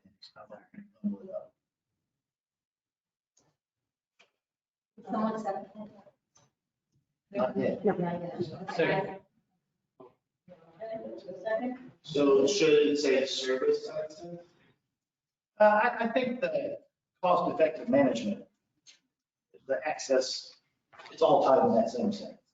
So I don't think you have to delineate it, so it's locked in there. So the motion and the second are to amend the first item to include access. Any further discussion? All those in favor signify by saying aye. Excellent. Okay, so yeah. That's good. Now, number 4. I move we eliminate number 4. Motion and second to eliminate item 4. Any discussion? All those in favor signify by saying aye. Sign. Number 5, percentage of wetlands, uplands, percentage of uplands requiring restoration minimum. I'm not sure what that means. What was that? Andrew? Well, it gets to sort of the thing we're talking about with invasive exotics, right? So, if this is a property where there's a lot of restoration required of the uplands, or for number 6 of the water bodies to wetlands, then that gets to this idea of cost-effective management. Would there be any restoration that's not exotic or invasive species? Yes. Yeah, the thing that I thought of was a longleaf pine stand that's now all water oaks. Historically would have been longleaf pine. These are on a good fire. That's what you need to fire, but that's, Or there could be hydrologic, previous hydrologic impacts, and you have to restore the hydrology of the site. you're talking about ditches or something. Okay. Any further clarification? Is there a motion? Yeah, I move we adopt it as printed in number 5. Motion and second, any further discussion? All those in favor signify by saying aye. Aye. Opposed, like sign. Okay, item 6, percentage of water bodies or wetlands requiring restoration minimum. This is the opposite of number 5. Well, and this is where I have a kind of an issue with both of these here. Properties will either get probably one or the other. I guess they could get both if there's nothing going on there. I just don't know if we need 2. Is there some way we can wordsmith that to get 5 and 6 combined where you just don't have to have where your restoration is minimal on any of the property? Yeah, I think you could. It's the percentage of property requiring restoration minimum. Just don't distinguish. Just generic. Yeah, I think that will work. I mean, when you're looking at it management wise, you're mainly looking at restoration. It doesn't matter whether it's wetland or when you're doing the assessment. We could write it out as a percentage of uplands, water bodies, or wetlands requiring restoration minimum. Mhm.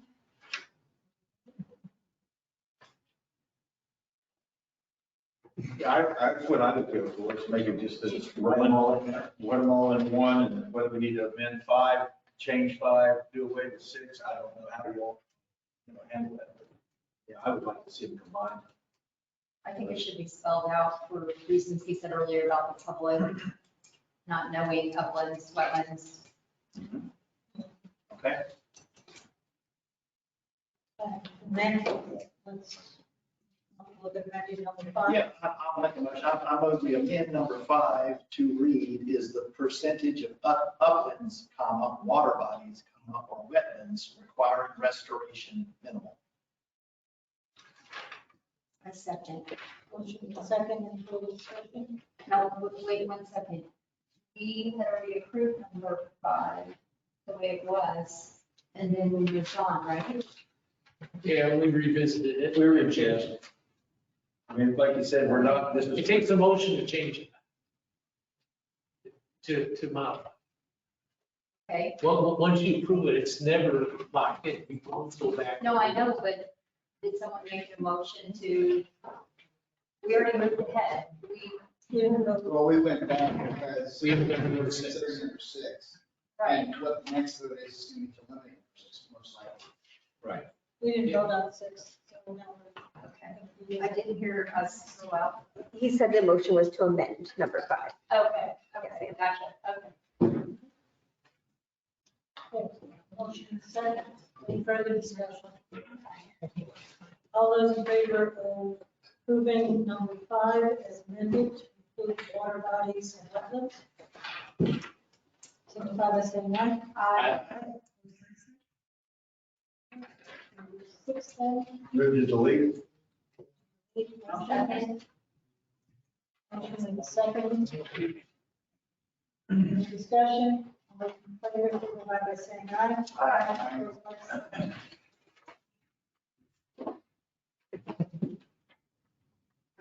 Here we go. So we could save these forest and farmlands for the next meeting when we have a larger discussion of forest and farmlands, if you would like. Or we can plow through them right now. I think we'll do that in a little conversation here before we get ourselves lined up. Yeah, the first thing, can we separate forests from farmland? Because forests would be covered under all the things we've just done. And farmlands don't fit under any of that. Right, I just kind of went through when I was spacing out here a minute ago, where it looked like I was spacing out, but I went back through and counted, and basically, in my mind, I had 3 or 4 farms that I know of around the county, and so far, I think they could get maybe 4 points or 5 points, so none of them would be eligible. Right. And so we've got an issue. Well, let me ask staff, what was the conservation easement ranking? It was a much lower criteria, 5. Oh, 5 conservation, okay, well, that's fine, that covers it. But let me ask this, do we need any rankings if our instructions are to protect forest and farmlands? If it is a 20-acre vegetable field and they want to sell a conservation easement and they have very little benefit other than maybe it blocks the airport road expansion, if they're a willing seller, how do we help? How do we do that? That's a big question I have too, because it starts off with, well, one, are you going to allow it, and how are you going to appraise it? The appraisal process. How do you appraise a 20-acre parcel farm that's been an ongoing farm forever, that's surrounded by houses? Do you appraise it as go out in the woods somewhere and find a 20-acre parcel out in the middle of somewhere and say, okay, this is what it's worth? Or do you go in there and say, gee, that 20-acre parcel could be worth a whole lot more money as a non-ag parcel, or whatever its vested zoning is. We have to keep it. Well, this was done by the legal department. They should weigh in on what they meant. Well, I'm just saying, how do you appraise it? One, I agree, well, that's good. They want us. What was the idea with the farmland? I mean, where'd that come from? What was the? It came out of the discussion that when we brought together ECHO and the remaining members of the last Volusia Forever, that was identified in that discussion as a potential addition to the Volusia Forever program. So when we brought it forward to the county council for discussion, we identified that was, again, a critical component of that feedback. And the county council felt that it was important that we utilize this. I can tell you that in conversations with Ms. Kirkwood, she was involved in basically a visit and tour of a lot of the farms. And she was saying to us, we need to figure out a way that how we can craft Volusia Forever so that those farms, which are critical for our operations in agriculture and are subject to potential development as residential, are preserved. So that was the primary focus that we've heard from the council in regards to why we have that provision in the land. You know, here's my, so I'm going to press with farmland preservation. There's some key things we have to remember. Of the land we're thinking about potentially purchasing, the vast majority of it is going to be a forest or a farm. It's not going to be houses that we're thinking about buying. So what's a way to preserve land without actually buying it and without tying up the county to maintain it? And that's to buy these conservation easements to preserve farmland. And the benefit that I see is there's a couple benefits. You preserve open space, and it's just visually appealing. Rural vistas is the word. Now, if we had elevations and hills, we have better vistas than we do on flat ground. I'm not saying that.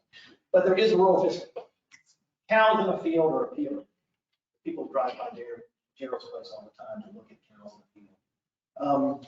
The other thing is, you know, there's economic activity. It creates food, fiber, in Volusia County, mostly foliage. Then there's, you know, there's jobs. And, I think there's an opportunity to continue to do this. And if you protect conservation easement is a way to buy land, let's say you're in the county, you protect it from development now. 50 years, 2 generations later, who knows, maybe those next owners want to sell that land. And then now the county can buy it again, can buy the whole land if they want. Well, but is there a minimum size? I don't know. Just from a farming standpoint, no, there's it not makes a it, minimum size. no, 10 no, acres. no, that makes it efficient. Well, what's happening in our country today? We're seeing all our, you know, we probably get into another conversation about it if we talk about stuff. But we're seeing a lot of our ag that's being split between mega farms, and you can call it industrial, like I don't, I just call it very efficient agriculture. Very efficient. When you go out and pay $250,000 for a tractor, you want it to cover as many acres as you can cover. Versus the 5 acre, 10 acre, what I call a market garden, where they're going out there and they're growing something, they probably have another job.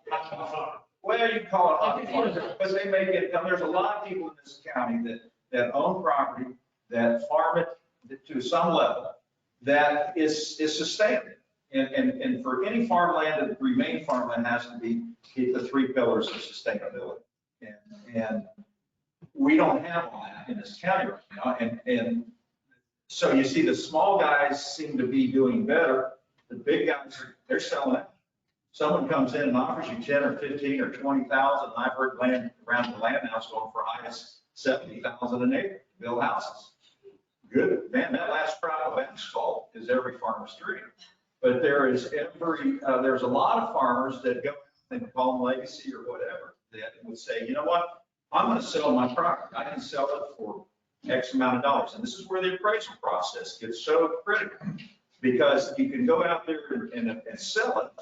And because we went through this process and it was a failed attempt, but you know, people said, why in the hell would you even do that? Why would you even consider it? And it was like, well, whether I get made, whether it's I have an easement on it and get the difference between value and easement or not, it's no difference to me.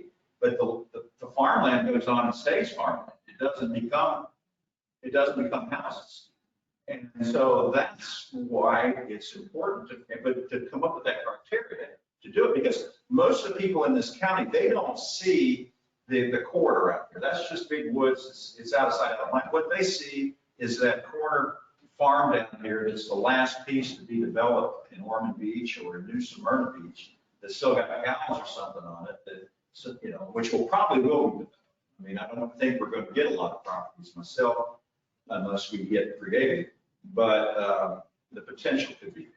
And so that's what people want to say. That's why they wanted to say part of the loop. That's why, you know, that wasn't farmland, but it was still a piece of land that had a rural vista or a bit that when you drive by, you go, wow, that's really pretty. It may not be sustainable, it may not be functional, but it looks good. And that's where a lot of the people that supported, this is my opinion, that supported Forever Echo is that they want to see these rural vistas when they drive around the county. They don't want to see every last chunk of land. And I think in the last, was it one of them, maybe it was a visioning process. I mean, every 10 years, we have some kind of visioning process in the county where we do something.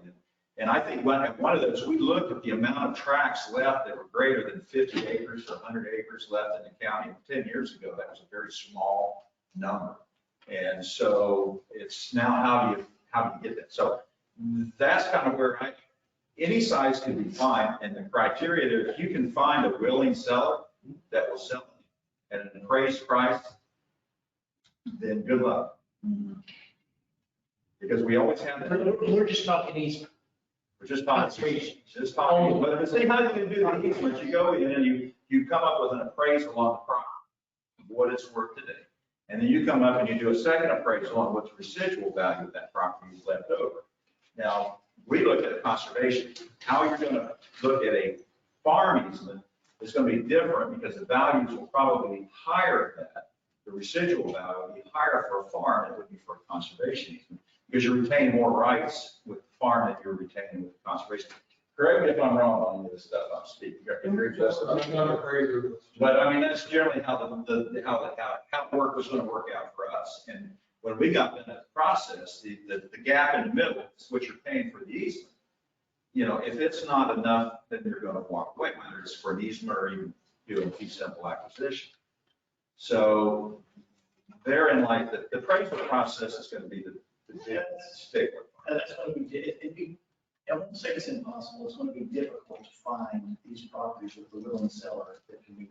There might be some that want to not turn it over to their children to sell, or they're afraid their children will sell it when they die, or they never want to see it develop. And there are these people out there that own these tracts of land, and we need to give them the option of there's something else out there other than selling it completely to the county or the simple seller. The other thing is that when you purchase these conservation easements, it locks this land in at a lower value, so the next generation can purchase it for farmland. Right now, young people cannot buy land. I cannot buy land because you can't make money farming at the current price. So it would be great I'm thinking long distance, 100 years from now, generations later, a young person wants to farm, even if it is a 10-acre tract. There's a piece in Volusia County that might be for sale or for lease at some point in the future. So is there Separate threshold, low threshold, a low threshold. I think Almost not a criteria, you know, just when somebody comes forward. You know, I mean, what would you evaluate? I mean, it's just farmland, they're farmland, they want an easement. Depending on how much money it is. One thing as we go forward, from staff's perspective, we do need to be mindful that there are some agricultural activities that are not necessarily environmentally friendly. You know, and so we do. How can you say that? Well, no. How can you say that? Okay, so you're opening a can of worms then. Okay, so we'll get to that and just finish the conversation. So we do, that's one of the things that we need to make sure is as we go through this. The other aspect of it is that within agricultural uses that are allowed, please be aware processing plants are allowed. So we want to make sure that if we go in there and we're looking at acquisition of agricultural lands, we make sure it's very clear what the restrictions are going to be so that we don't have a potato plant processing. I was a consultant to Flagler County, and they were looking to try and put in a processing plant. It's allowed by right in agricultural lands. Tropicana has a very large processing plant over on the west coast. I was working for Howie in the Hills as a consultant, and they also had similar situations. So we definitely in the conservation piece. So I just want to make sure that as we go, we're kind of prepping, and I want y'all to understand where staff is coming from, is that we agree that we do need to protect our agricultural lands and making sure that they're following the best management practices established by the Department of Agriculture, so that that way we can pass that red face test that we're going forward with. And that we are going to be putting additional restrictions on the property so that in perpetuity, we don't have to worry about these more intensive type of agricultural activities that could disrupt the scenic vistas and interfere with our primary goal, which is to try and find, and those willing sellers, I think Steve hit it right on the head. They've got folks that farming's in their blood, their kids may not want to do it, but they don't want to see their land turned into tract housing. So that's what we're trying to do. Okay, but you're gonna have to, you can't make it either or. To make it sustainable, it has to be economically sustainable as well as environmentally sustainable. Understand. And so you can't start limiting too much on the ability for that property to generate income. And you know, that stuff happens. And so there may be lands out here that are identified as that.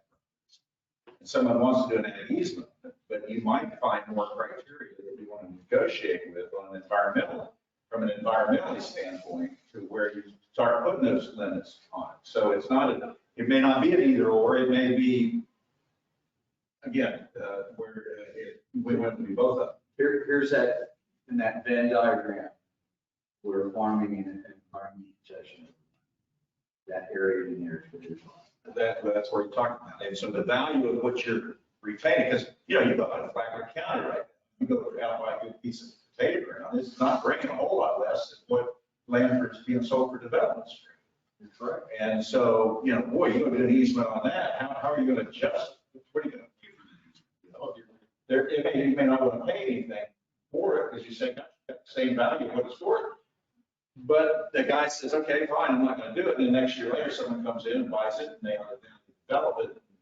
So we can't do it for the next meeting, but what we can do is, what we would like to do is get to the July 13th. After that, would y'all want us to bring in one of our continuing services contractors or appraisals so they can come in and talk about that? I would love to have a discussion on the appraisal process. Okay. I would love to. That's on my notes. If we get around to that, I got that already. Okay. Did anyone see the North Farmland Trust easement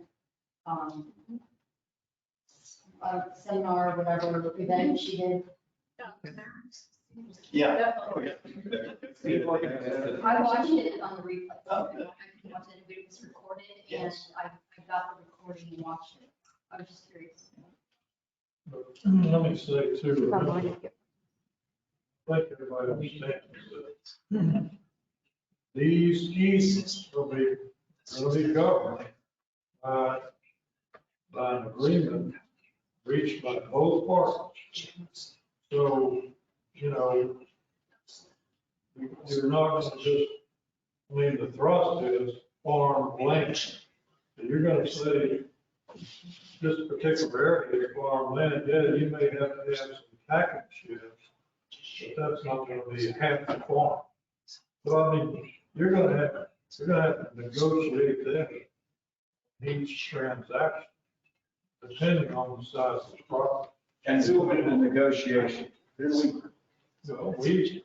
Well, you did before, but under the new deal, who will be doing that negotiation? Well, they're going to have our staff. They'll probably be involved as well. We'll have the property owner and staff. Yep.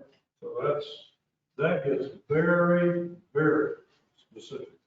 Yes, it is. But for today's purposes, the idea is what are the criteria that would say it's eligible? And to be included in the larger list of criteria, or does it maybe have a separate set of criteria? That makes I it think eligible. it's, I just can't, I don't think it fits, just doesn't fit. It doesn't fit? I think it fits, I think there are criteria that fit in terms of management, you know, some other issues that are in general. But I think it has its own purpose. It does. And I think we need to delineate that purpose I agree. as part of the criteria. And it needs less, you may need less points to make it fit. Yeah, I mean, there might be 6 criteria. That's some general things. But I don't think it fits into the rest of. It's not saying some grazing properties or pine plantations or something else might not fit into the criteria we just went over. A lot of But those are properties that kind of go both ways. That's right. So The line, it's not a clear cut line. no, and that's really what Doug did in the past, was those things fell into that. But if you did something that, you know, a row crop or something else, they never Well, done the it. idea is that it continues to function as a farm. Yeah. I mean, that's different. It continues as a working entity. Yes, it's a higher use than what a conservation land is. Yeah. And that would the be issues your of public first access. question, probably. It's what? That would be your first question. Is it going to continue to function as a farm? Oh, your first I mean, criteria? that seems like the obvious, but not necessarily. But a farm could be running beef cows on. They've gone from a higher fence to a lower fence, probably will. Well, I had a question, and somebody might have seen this. Just because apparently there are some programs out there that will do some of this, and I didn't know if they get involved once, or it's just a completely different scale. But I thought we ought to take a look at how some of this is approached or by other people. I'm sure that there are folks who have these thoughts and they try to approach it in their own jurisdictions. So I'm all in favor of looking at what criteria can exist in other programs. Again, brings up a partnership idea. And I think, you know, we need to address the issues of function, of location. The idea is underlying this, they're trying to preserve areas from development. How critical is location? Is it, you know, priority if development is banging down the door?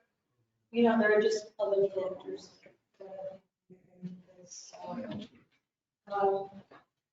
Yeah, I don't think it's something that we can tackle today, but I'm curious from staff's point of view, given the amount of time it must have taken you to put the rest of this together, did you discuss much or have time to discuss the farmland program? Or is that something that you would ask to be able to do to present more at the next meeting? Next meeting. So we've had preliminary conversations, all of us, and Clay and I had a very long conversation about, we think that they're in the way that the state program is, so the family and rural lands program that we discussed, that was part of criteria 1 that Rebecca had recommended, they just call them easements. They don't call them conservation easements, they call them ag easements. So maybe we need to think about it a little different way, is that these big wild pieces for the criteria we went through today is conservation lands for fee simple and non-fee simple. Well, then we have an agricultural conservation program or an agricultural easement program that's specifically targeted for those farmlands. Very good point. I like that. Well, I must say too, that for y'all to put something together, to bring it in, putting Brad in charge of this was the best move, in my opinion, that y'all can make. Because he pulls in so many different concepts into the table, and the reorganization of bringing the extension under it, I thought was a grand slam myself. Now, no pressure.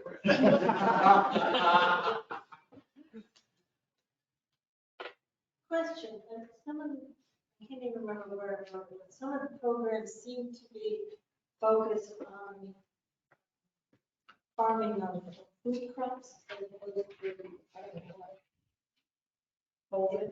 Are there, not maybe that's it, but Are there state programs, does it have a priority or focus? So to be very frank with you, the state program is basically an application that is like, what are you doing? And here's the money. I mean, that's my interpretation of their application process. I do like the NRCS's program, which the criteria I shared with you a little better. And this was because, Marion asked today, can you find something for us to look at?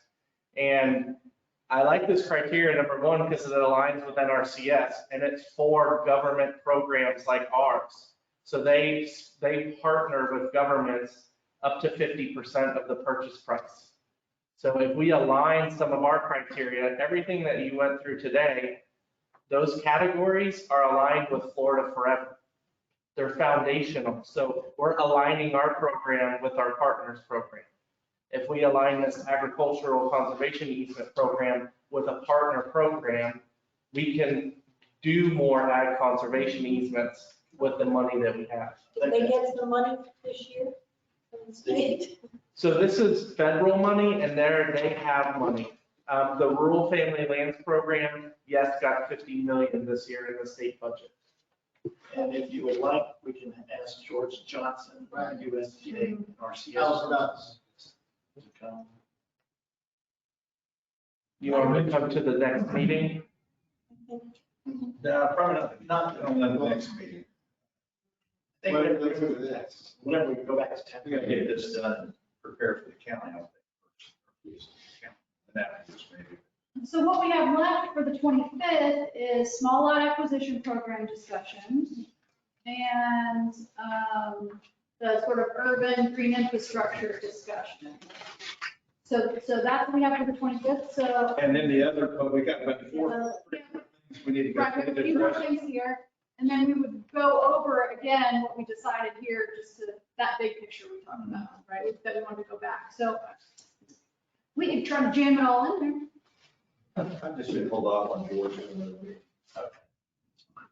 Ginger, when are we going to talk about the set aside for management? Next meeting. Okay. So Nick and I are preparing a memo. We wanted to do some comparisons with other agencies that are managing lands, the cost per acre to manage, to give you a snapshot of where our program is in terms of comparison to other government agencies that are managing properties. So we'll present that memo to you as well and be part of the discussion. Could we have like I think it's currently 10%, is it? Could we look at 15 and a 20? Is that doable or is that too much in 2 weeks? You can make whatever recommendation you would like to the council. Well, I know, but I mean, just so we could see what would be entailed with that, how much it is, what they could do with it, that kind of thing, in general terms. I know you're not. The other part of that is wasn't the 10% also required in general fund? Yeah, they still do some general fund stuff. So, I think they're a foundational issue too. Yeah. So we did a little research on that, and part of the land management budget, the way I'm looking at it next year, I can only speak to that one because it's the one we're working on. About 30% of the lands that we manage were bought pre-forever. So they were the 86. So they're about 30% of our budget for land management is from the general fund. So it's for those lands. So it augments. So the 10% that we get is specifically managing. I mean, it's all in one bundle, but that's kind of the logic that we have in terms of keeping some in the general fund. A portion. Yeah. Please do.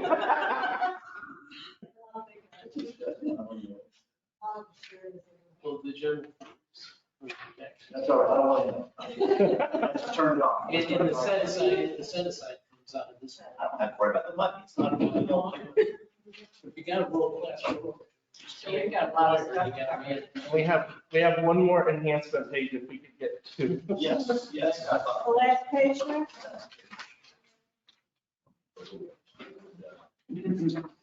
So number one, we already tackled on the previous page. which we're gonna bring back. We should consider that gone. They're gonna bring it back. Well, we talked about adding it. Leave this one or do we have to? Motion? Let's do it all at once. Okay, thank you. And then, okay, number 2.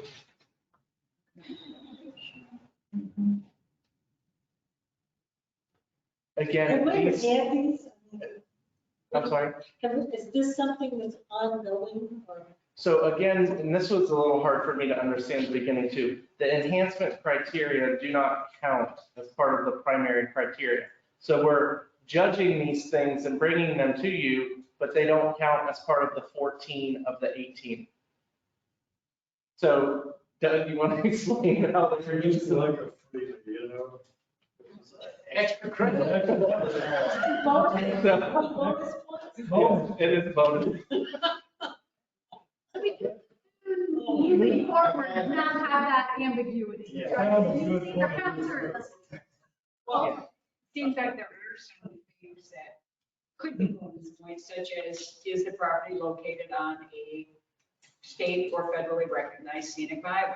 I mean, to me, maybe I'm the only one, but to me, that seems like that should maybe get a bonus point, something like that. So, We're up to, we're in the county now. yeah, correct. So were you thinking of trying to eliminate all of the enhancement criteria? Was that what was your thoughts? Well, it's just, I mean, a question for the committee, but at least in our mind, we weren't real clear about the enhancement criteria, right? Like, if you made that, did that mean, because the resolution was clear, 14 of the 18 primary criteria to be eligible for acquisition. So what if you met 13 of those and you met one of these? Are you eligible? Well, I have a question on that first one. This was getting moved from another place. Moved We would do, looking Another- at moving it into the primary criteria. Or we could make this part of the primary criteria. We Or you could could make just- that recommendation. Right. You could just have more primary criteria and you change your numerical qualification. Well, if we're purchasing environmentally sensitive land and it ends up with archaeological artifacts on it. I think that's pretty significant personally, Well, that, or historical or whatever. Right, that's why we recommended moving it from a point that doesn't count into the points that do count.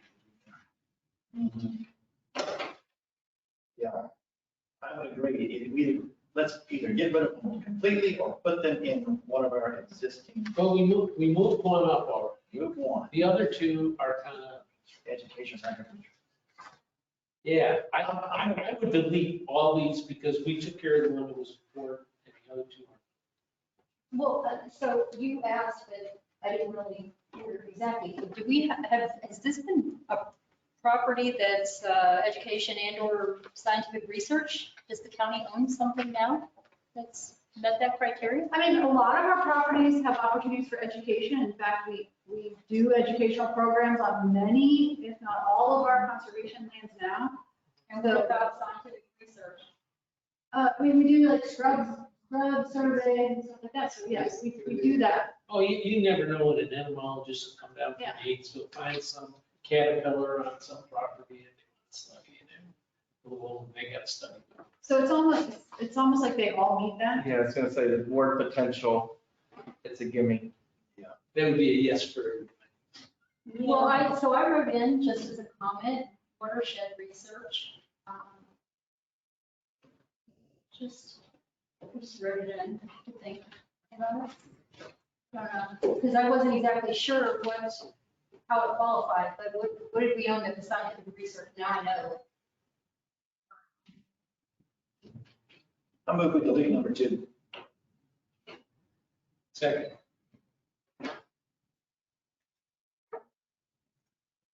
So we not want to get appointed.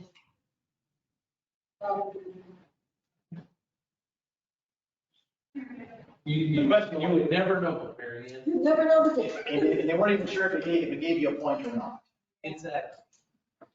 So you're not losing. You might buy the property It's not, for all the good reasons and then find out it was a hell of a place to do research. Okay, motion to delete in a second. Further discussion? We're talking number 2. Number 2 only. Quickly, go to Okay. Further discussion? All those in favor, say aye. Number 3. What's this for? So, yeah, we were confused about this one as well. Don't they all? Exactly. So, yeah, we didn't think it necessarily needed to be stated as a criteria, but it could be one of the things that the committee looks at when you, so you'll identify what are eligible properties based on the number of points they get. But then you all have to end up sorting those into A and B. So, maybe this is one of the questions you ask of yourselves as you're doing that sorting. Is it really good? Right? That's basically what this says. Is it really good? This is the really need it. Do we really need it? Yeah. In the old days, once you have the properties on A, everybody breaks from 0 to 10. No, we don't rank on that. It goes to make A or to B, and then it was up to y'all to. I'm not sure. I moved to delete number 3. second. Motion is second, discussion. All those in favor, signify by saying aye. Opposed, like sign. All right, we'll take care of the enhancements. All right. So we will bring back this cleaned up with what you agreed to do, what we still wanted to talk about, with the understanding that all of it is still on the table. But we'll clean it up and then more information where you ask for a few options and language and stuff like that. Are we completely going to wait until the next meeting for small acquisition or do we need to have a chat like we used to about farms? You want to talk about it? So I had said, I think I was the only one that said we were with it, I'm not sure, but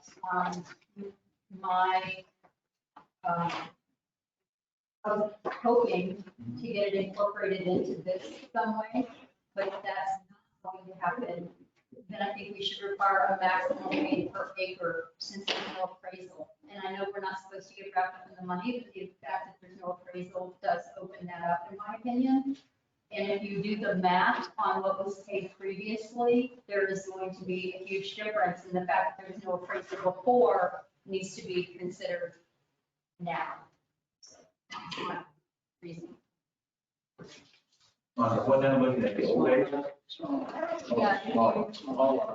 On small lots, if you do the math on what was presented, it was extremely low. And I think that, because I'd asked about how good they were really small acres, like half an acre. It was really tiny. So when I, Yeah, most of them were standard single-family lot sizes. Or they were grouping to that same size, because they were all from the Cape Atlantic states and these other ancillary subdivisions. When we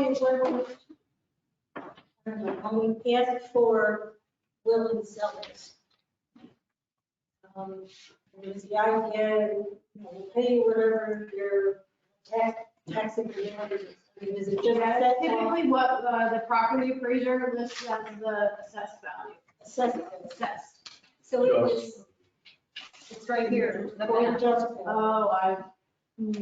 It's on page 25 of our manuals, and it was 2,519 acres, and they spent $1,631,000. When you do the math, it was $600 and some odd per acre, which is extremely low, and it doesn't sound realistic. I know it's very small land, but I still think that sounds realistic. It is landlocked land. That's right. So if you're going to keep it, because of the fact that it says no appraisal, I was hoping we could set a maximum per acre. But this gets into where we're not supposed to concern ourselves with rights. You're correct, Negotiation. except for the fact that it says no appraisal, and so we gotta open that up. Yeah, but the property appraiser is all the properties appraised. So I was actually not for keeping it in the first place. I was for incorporating it in here somehow because we have all this random half piece. But that's, Even on the photo that's in here. but that's a good thing because you're keeping somebody else from buying those. They're landlocked.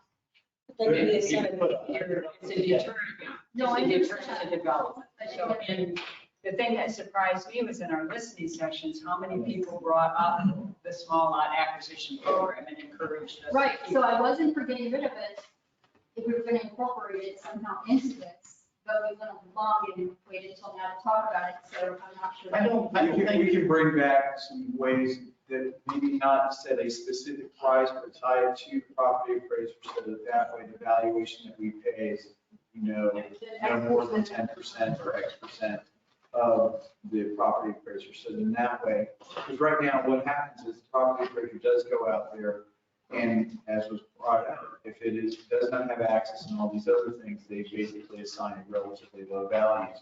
Right. The critical thing that I do want to kind of emphasize, because we have this going on actually up off of County Road 11, or State Road 11 up here.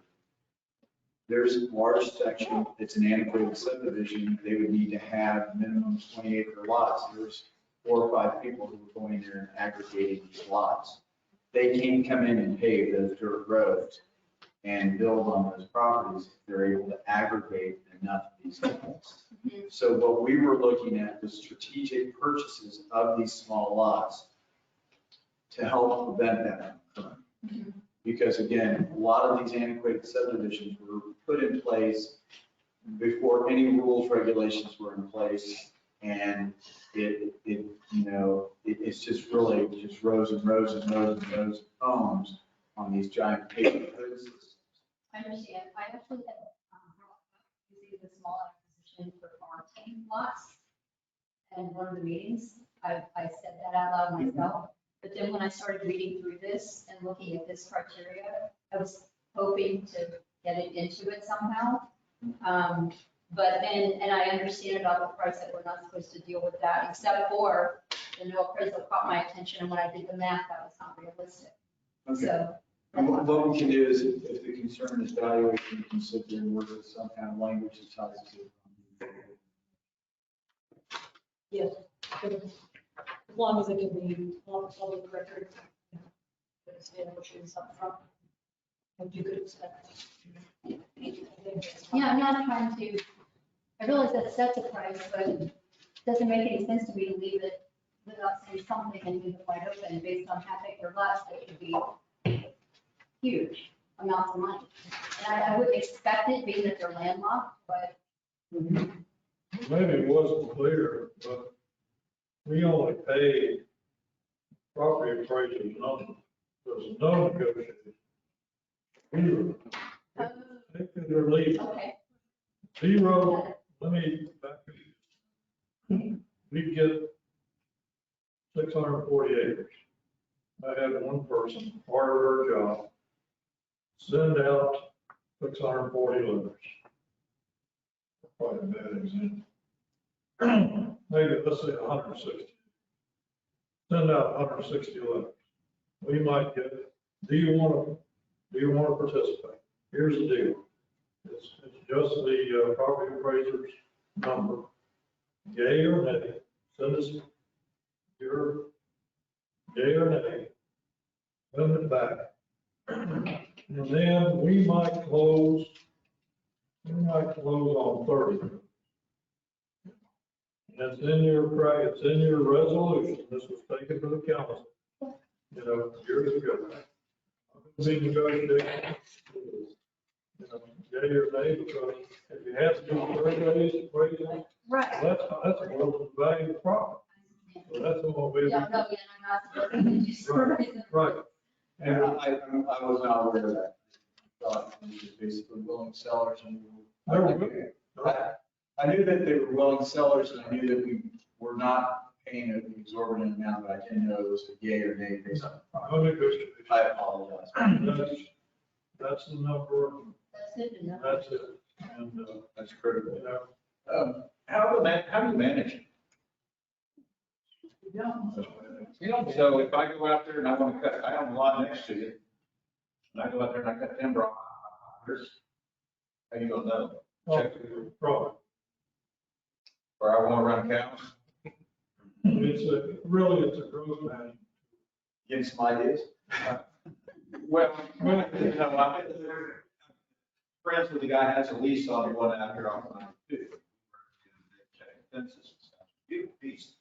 And, you know, so you were looking at it, and that guy right with me, he owns probably 50 acres out there. We were trying to find his parcels while it's dry. Because if you do GPS map that you have on your phone, you know, it'll take you right to where you're at. And finding, you know, where all the roads are and the accesses are. And so, you know, who's to keep someone from going in there and say, hey, I'm gonna go clear that road or an easement to get back to my property. You know, I know I'm not gonna get water, I can't develop it, but I can sure go put a tent on it. If it's high enough, thing. You can't stop them from it if they have access to the subdivision, correct? Correct. If they have access. Typically, they don't have access. If they don't. They typically don't. They get back to an easement on the road, they might be. But the easement's clear. And what's happening in parts of the state now? No, if they open the easement, we're gonna have to open that in some public interest. If that easement's open, they're gonna have to meet what used to be called the Green Book, which is DOT state requirements to open up easements and put in roads and all that. So you just can't take a dozer down and start opening up. So that's. Can't do that. You can't really try. Can't do that. Because I know one of the things that's happening in the state right now, and this is down more towards Okeechobee and, you know, that bigger area south toward North Okeechobee. Is some of these old platted lands have gone in there now, and if you own a lot, and if you can show that you own a lot, you can go ride your four-wheeler, your ATV in there, and they're turning these huge, big off-road mud parks going back in there where you can go do that. You're shaking your head. You don't think we could do that? No, I've seen it down his house before. And what has happened is that the reason why I shake my head is that many years ago, there was a company out of Miami called General Development Corporation. And they went throughout the state and they created a majority of these big plats. And it has been a horrible situation for local governments to deal with. I mean, you're exactly right. If you drive down Burnt Store Road in Collier and Union counties, you will see just all of the ATV trails that have been cut into. And what's happened on this one subdivision Scott was telling me about, he said, used to, you know, you couldn't get no one to buy a lot. They weren't basically worthless. Today, they're paying several $1,000s a piece just to have a lot, so they have the right to go in there and go play around in the woods. Yes. So it's all part of this new access where we all want to get back to nature, and where some people think it's talking, hiking and all that, other people think, oh, I want to get my buggy and go out and play in the mud. So, Mary and I move to adjourn. it's something I said. A lot of them. Public comment. Is there any public comment? If there's anyone that is online that would like to speak, please raise your hand. Rebecca Perry. Rebecca, you're unmuted.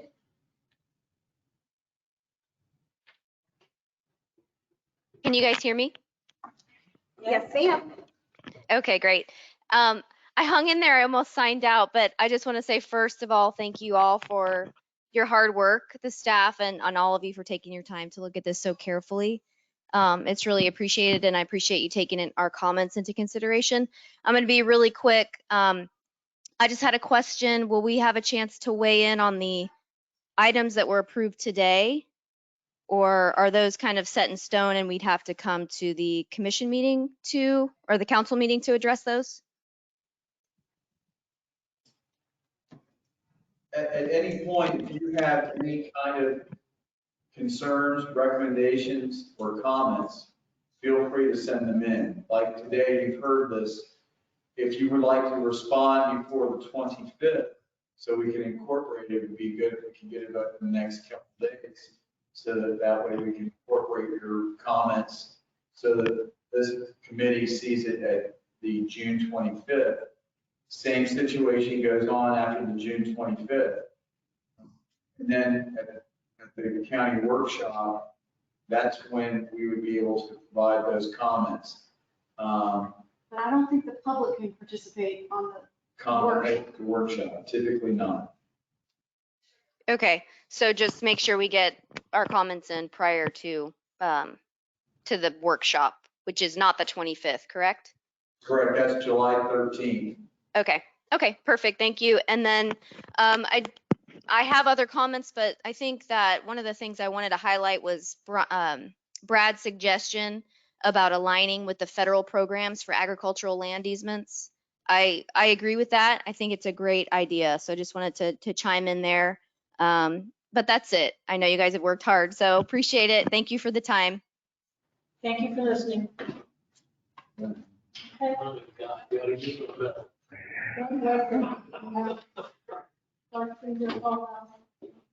All right, well, no further discussion, no further new business. So our next meeting I have is June 25th, 9 a.m. to 12 p.m. Am I correct on that? Yes, sir. And that's, the mission of that is to review this again, and do what we, and address items that we skipped or held. This is the agenda for that meeting to discuss is revisit the criteria, farmland criteria, small lot acquisition, the set aside, and the urban parcel piece. Am I missing anything? Set aside for maintenance, Yeah. and then the urban parcel is proposed. Is that not what was Well, stated? we said maybe to here. So, and green infrastructure projects, it was a maybe. So The other thing I would like to review was we had a 4-3 vote, high functioning wetlands. So those ones, we're gonna put an asterisk next to in the criteria that there was some discussion that we want to revisit. Okay, very good. So what we may do for the urban parcels, I know the Trust for Public Land, or is that TPM? They do a lot of urban work. So we may look for some criteria for them just to present and start a conversation. They do a lot of urban, kind of, would they fall into this program though? Because it's more for active recreation. Yeah. As I'm it's speaking, really- Yeah, but you know, and I thought of that, but then I also thought, well, New Smyrna just bonded out of terminal protection. I mean, there are things that they're conceivable to me, but no, they're not, you know, the usual park activities I associate with cities. But I can imagine the city trying to preserve some. So shall I take that off the list and we'll treat it like any other preserve or conservation property? Well, I guess the question is, would it meet the rest of the criteria? Right, so we heard from the mayor, or not the mayor, the manager in DeLand, and he had talked about, you know, parcels that are threatened or surrounded by development. This program to be able to protect those. Specifically, he talked to us about a parcel off of Kepler, where it's basically surrounded on 3 sides by the arborvitae, right? In thinking of that parcel in particular, if we use the criteria that we talked about today, not much change from before, it really wouldn't rise to an eligible property. But, you know, does the committee think that those are valuable things to acquire? And if so, do we either add criteria to our bigger list that we're mostly thinking of those wild, big spaces, or are there separate criteria? For instance, we would only consider it if there's like an applicant, a partner, right? A local government sponsor, and they would manage it or something like that. You know, there's maybe a whole different set of criteria that would apply to something like that, with like the green infrastructure that Kelly, when he talked about, you know, our nonprofit agency is interested in, you know, maybe partnering and being the sponsor. I don't know, it just seems like a different animal than what we normally. I think it's gonna hit more than you think. Thinking back about it, access, a lot of the things that it has. And maybe it, you could, the endangered species thing, you could say, yeah. I mean, I bet you that property would qualify. It would help to be in the basin management plan. You can get some tick marks there. The other thing that we probably didn't address, I don't see any classification for it, was the outdoor recreation. There's no, which I would think in an urban area, maybe what can we do for recreation? More usage, intensive use. Intensive isn't the right word, but dog walking. No, we don't need any more ball. Not ball, but dog walks or something. We seem to be talking all the time, in my opinion, about either small lot acquisition or larger swaths of land, but it seems like we never, maybe you're all just thinking it, we don't ever talk about some mid-sized piece of land or, and I'm talking, what I just went through with Duluth is 36 acres. I constantly heard it wasn't big enough to make a difference from a very small number of people. Well, how much can you buy on the loop? How much is available, on that road? There might be areas where it does make a difference and it's 20 acres, 25 acres, or 50 acres, or whatever. But that is not a giant swath of land, and it is not half an acre. It doesn't make a difference. Is that up against the state property? I'm sorry? Is that up against the state property? Across the street. Across the street, so it's connected. Well, it wasn't considered. It didn't qualify for forever. So. Madam Chair, Derek Lamontagne has his hand raised. But I think mid-sized properties matter. I do. I'm calling them mid-sized. They're not a half acre, and they're not gigantic swaths. I don't know what else to call them. Jared? Yeah, I just wanted to say I do support kind of that general idea of having, definitely looking at, I think it's our role of the mid-sized properties and really hoping, I'm not sure if these criteria, cover that sufficiently. And I guess I had kind of a suggestion, maybe we were, it does depend, it's properties dependent and, it's case by case basis, whether or not it will meet all these criteria. But, if it's close, or even if it's not close, I think we need to have a way to supplement just based on our, our role in, hearing the public and just seeing it for ourselves, that we can add points through a vote somehow and just basically say, I don't know, maybe it could be every 3 people, like if there's 9 of us on the board, right? So that's potentially we could either have like a special vote to add up to 3 points or something for the criteria. So I don't know if that's something that we can do. I think that mid-sized properties definitely matter, whether it's connectivity or starting what I was trying to say today, new areas of connectivity. I think that was my main point. Because I just see us talking about giant swaths or half acres. I think you'll see people come in with smaller lots. They're not. I know some already that are coming, and they're not big. Well, the county has purchased, I don't know what Farmland Preservation is, but that's not massive acreage. And there's others. I think it's all about what people want to sell. Really? Right. It's more to that. Right, but I just hear us talking about this or this, and nothing is here. Not that it won't happen, but I'm just saying it out loud. But let's think about how do we identify what their purpose is. Well, it could either be connectivity or start something new, but yeah. And also, how do we describe that in a way that's. I don't know, maybe it's already covered in the criteria, but I don't think that, it doesn't seem like we're thinking. Because there's nothing in the criteria that eliminates them. And if you look at some of the properties that are on here, we've got 40 acres, 45 acres, 26 acres, 48 acres, 60 acres. So people do come forward with it, and we're definitely not, I don't think we're penalizing them. No. Based on their size. I agree. But I'm just telling you my experience, and I think I'm probably the most recent who have actually had an experience with it. Just talking out loud. But yeah, I agree with you. I don't know that it's not, it shouldn't be eliminated.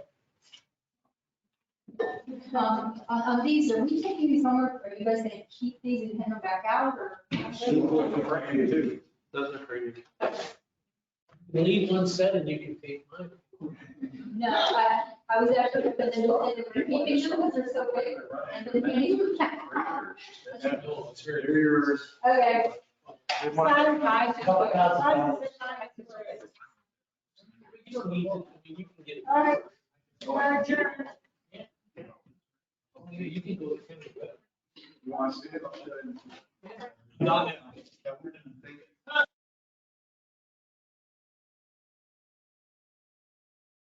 Can you bring a copy of the maps to the next meeting?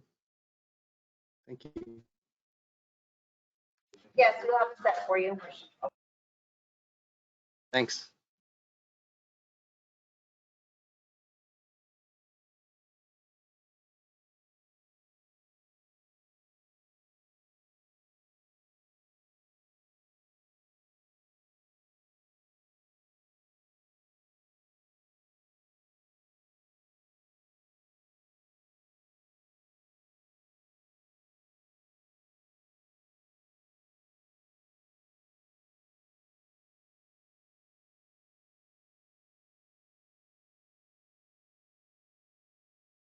Yes, well, sir, Gary, if you're still listening, we are officially adjourned. voter districts.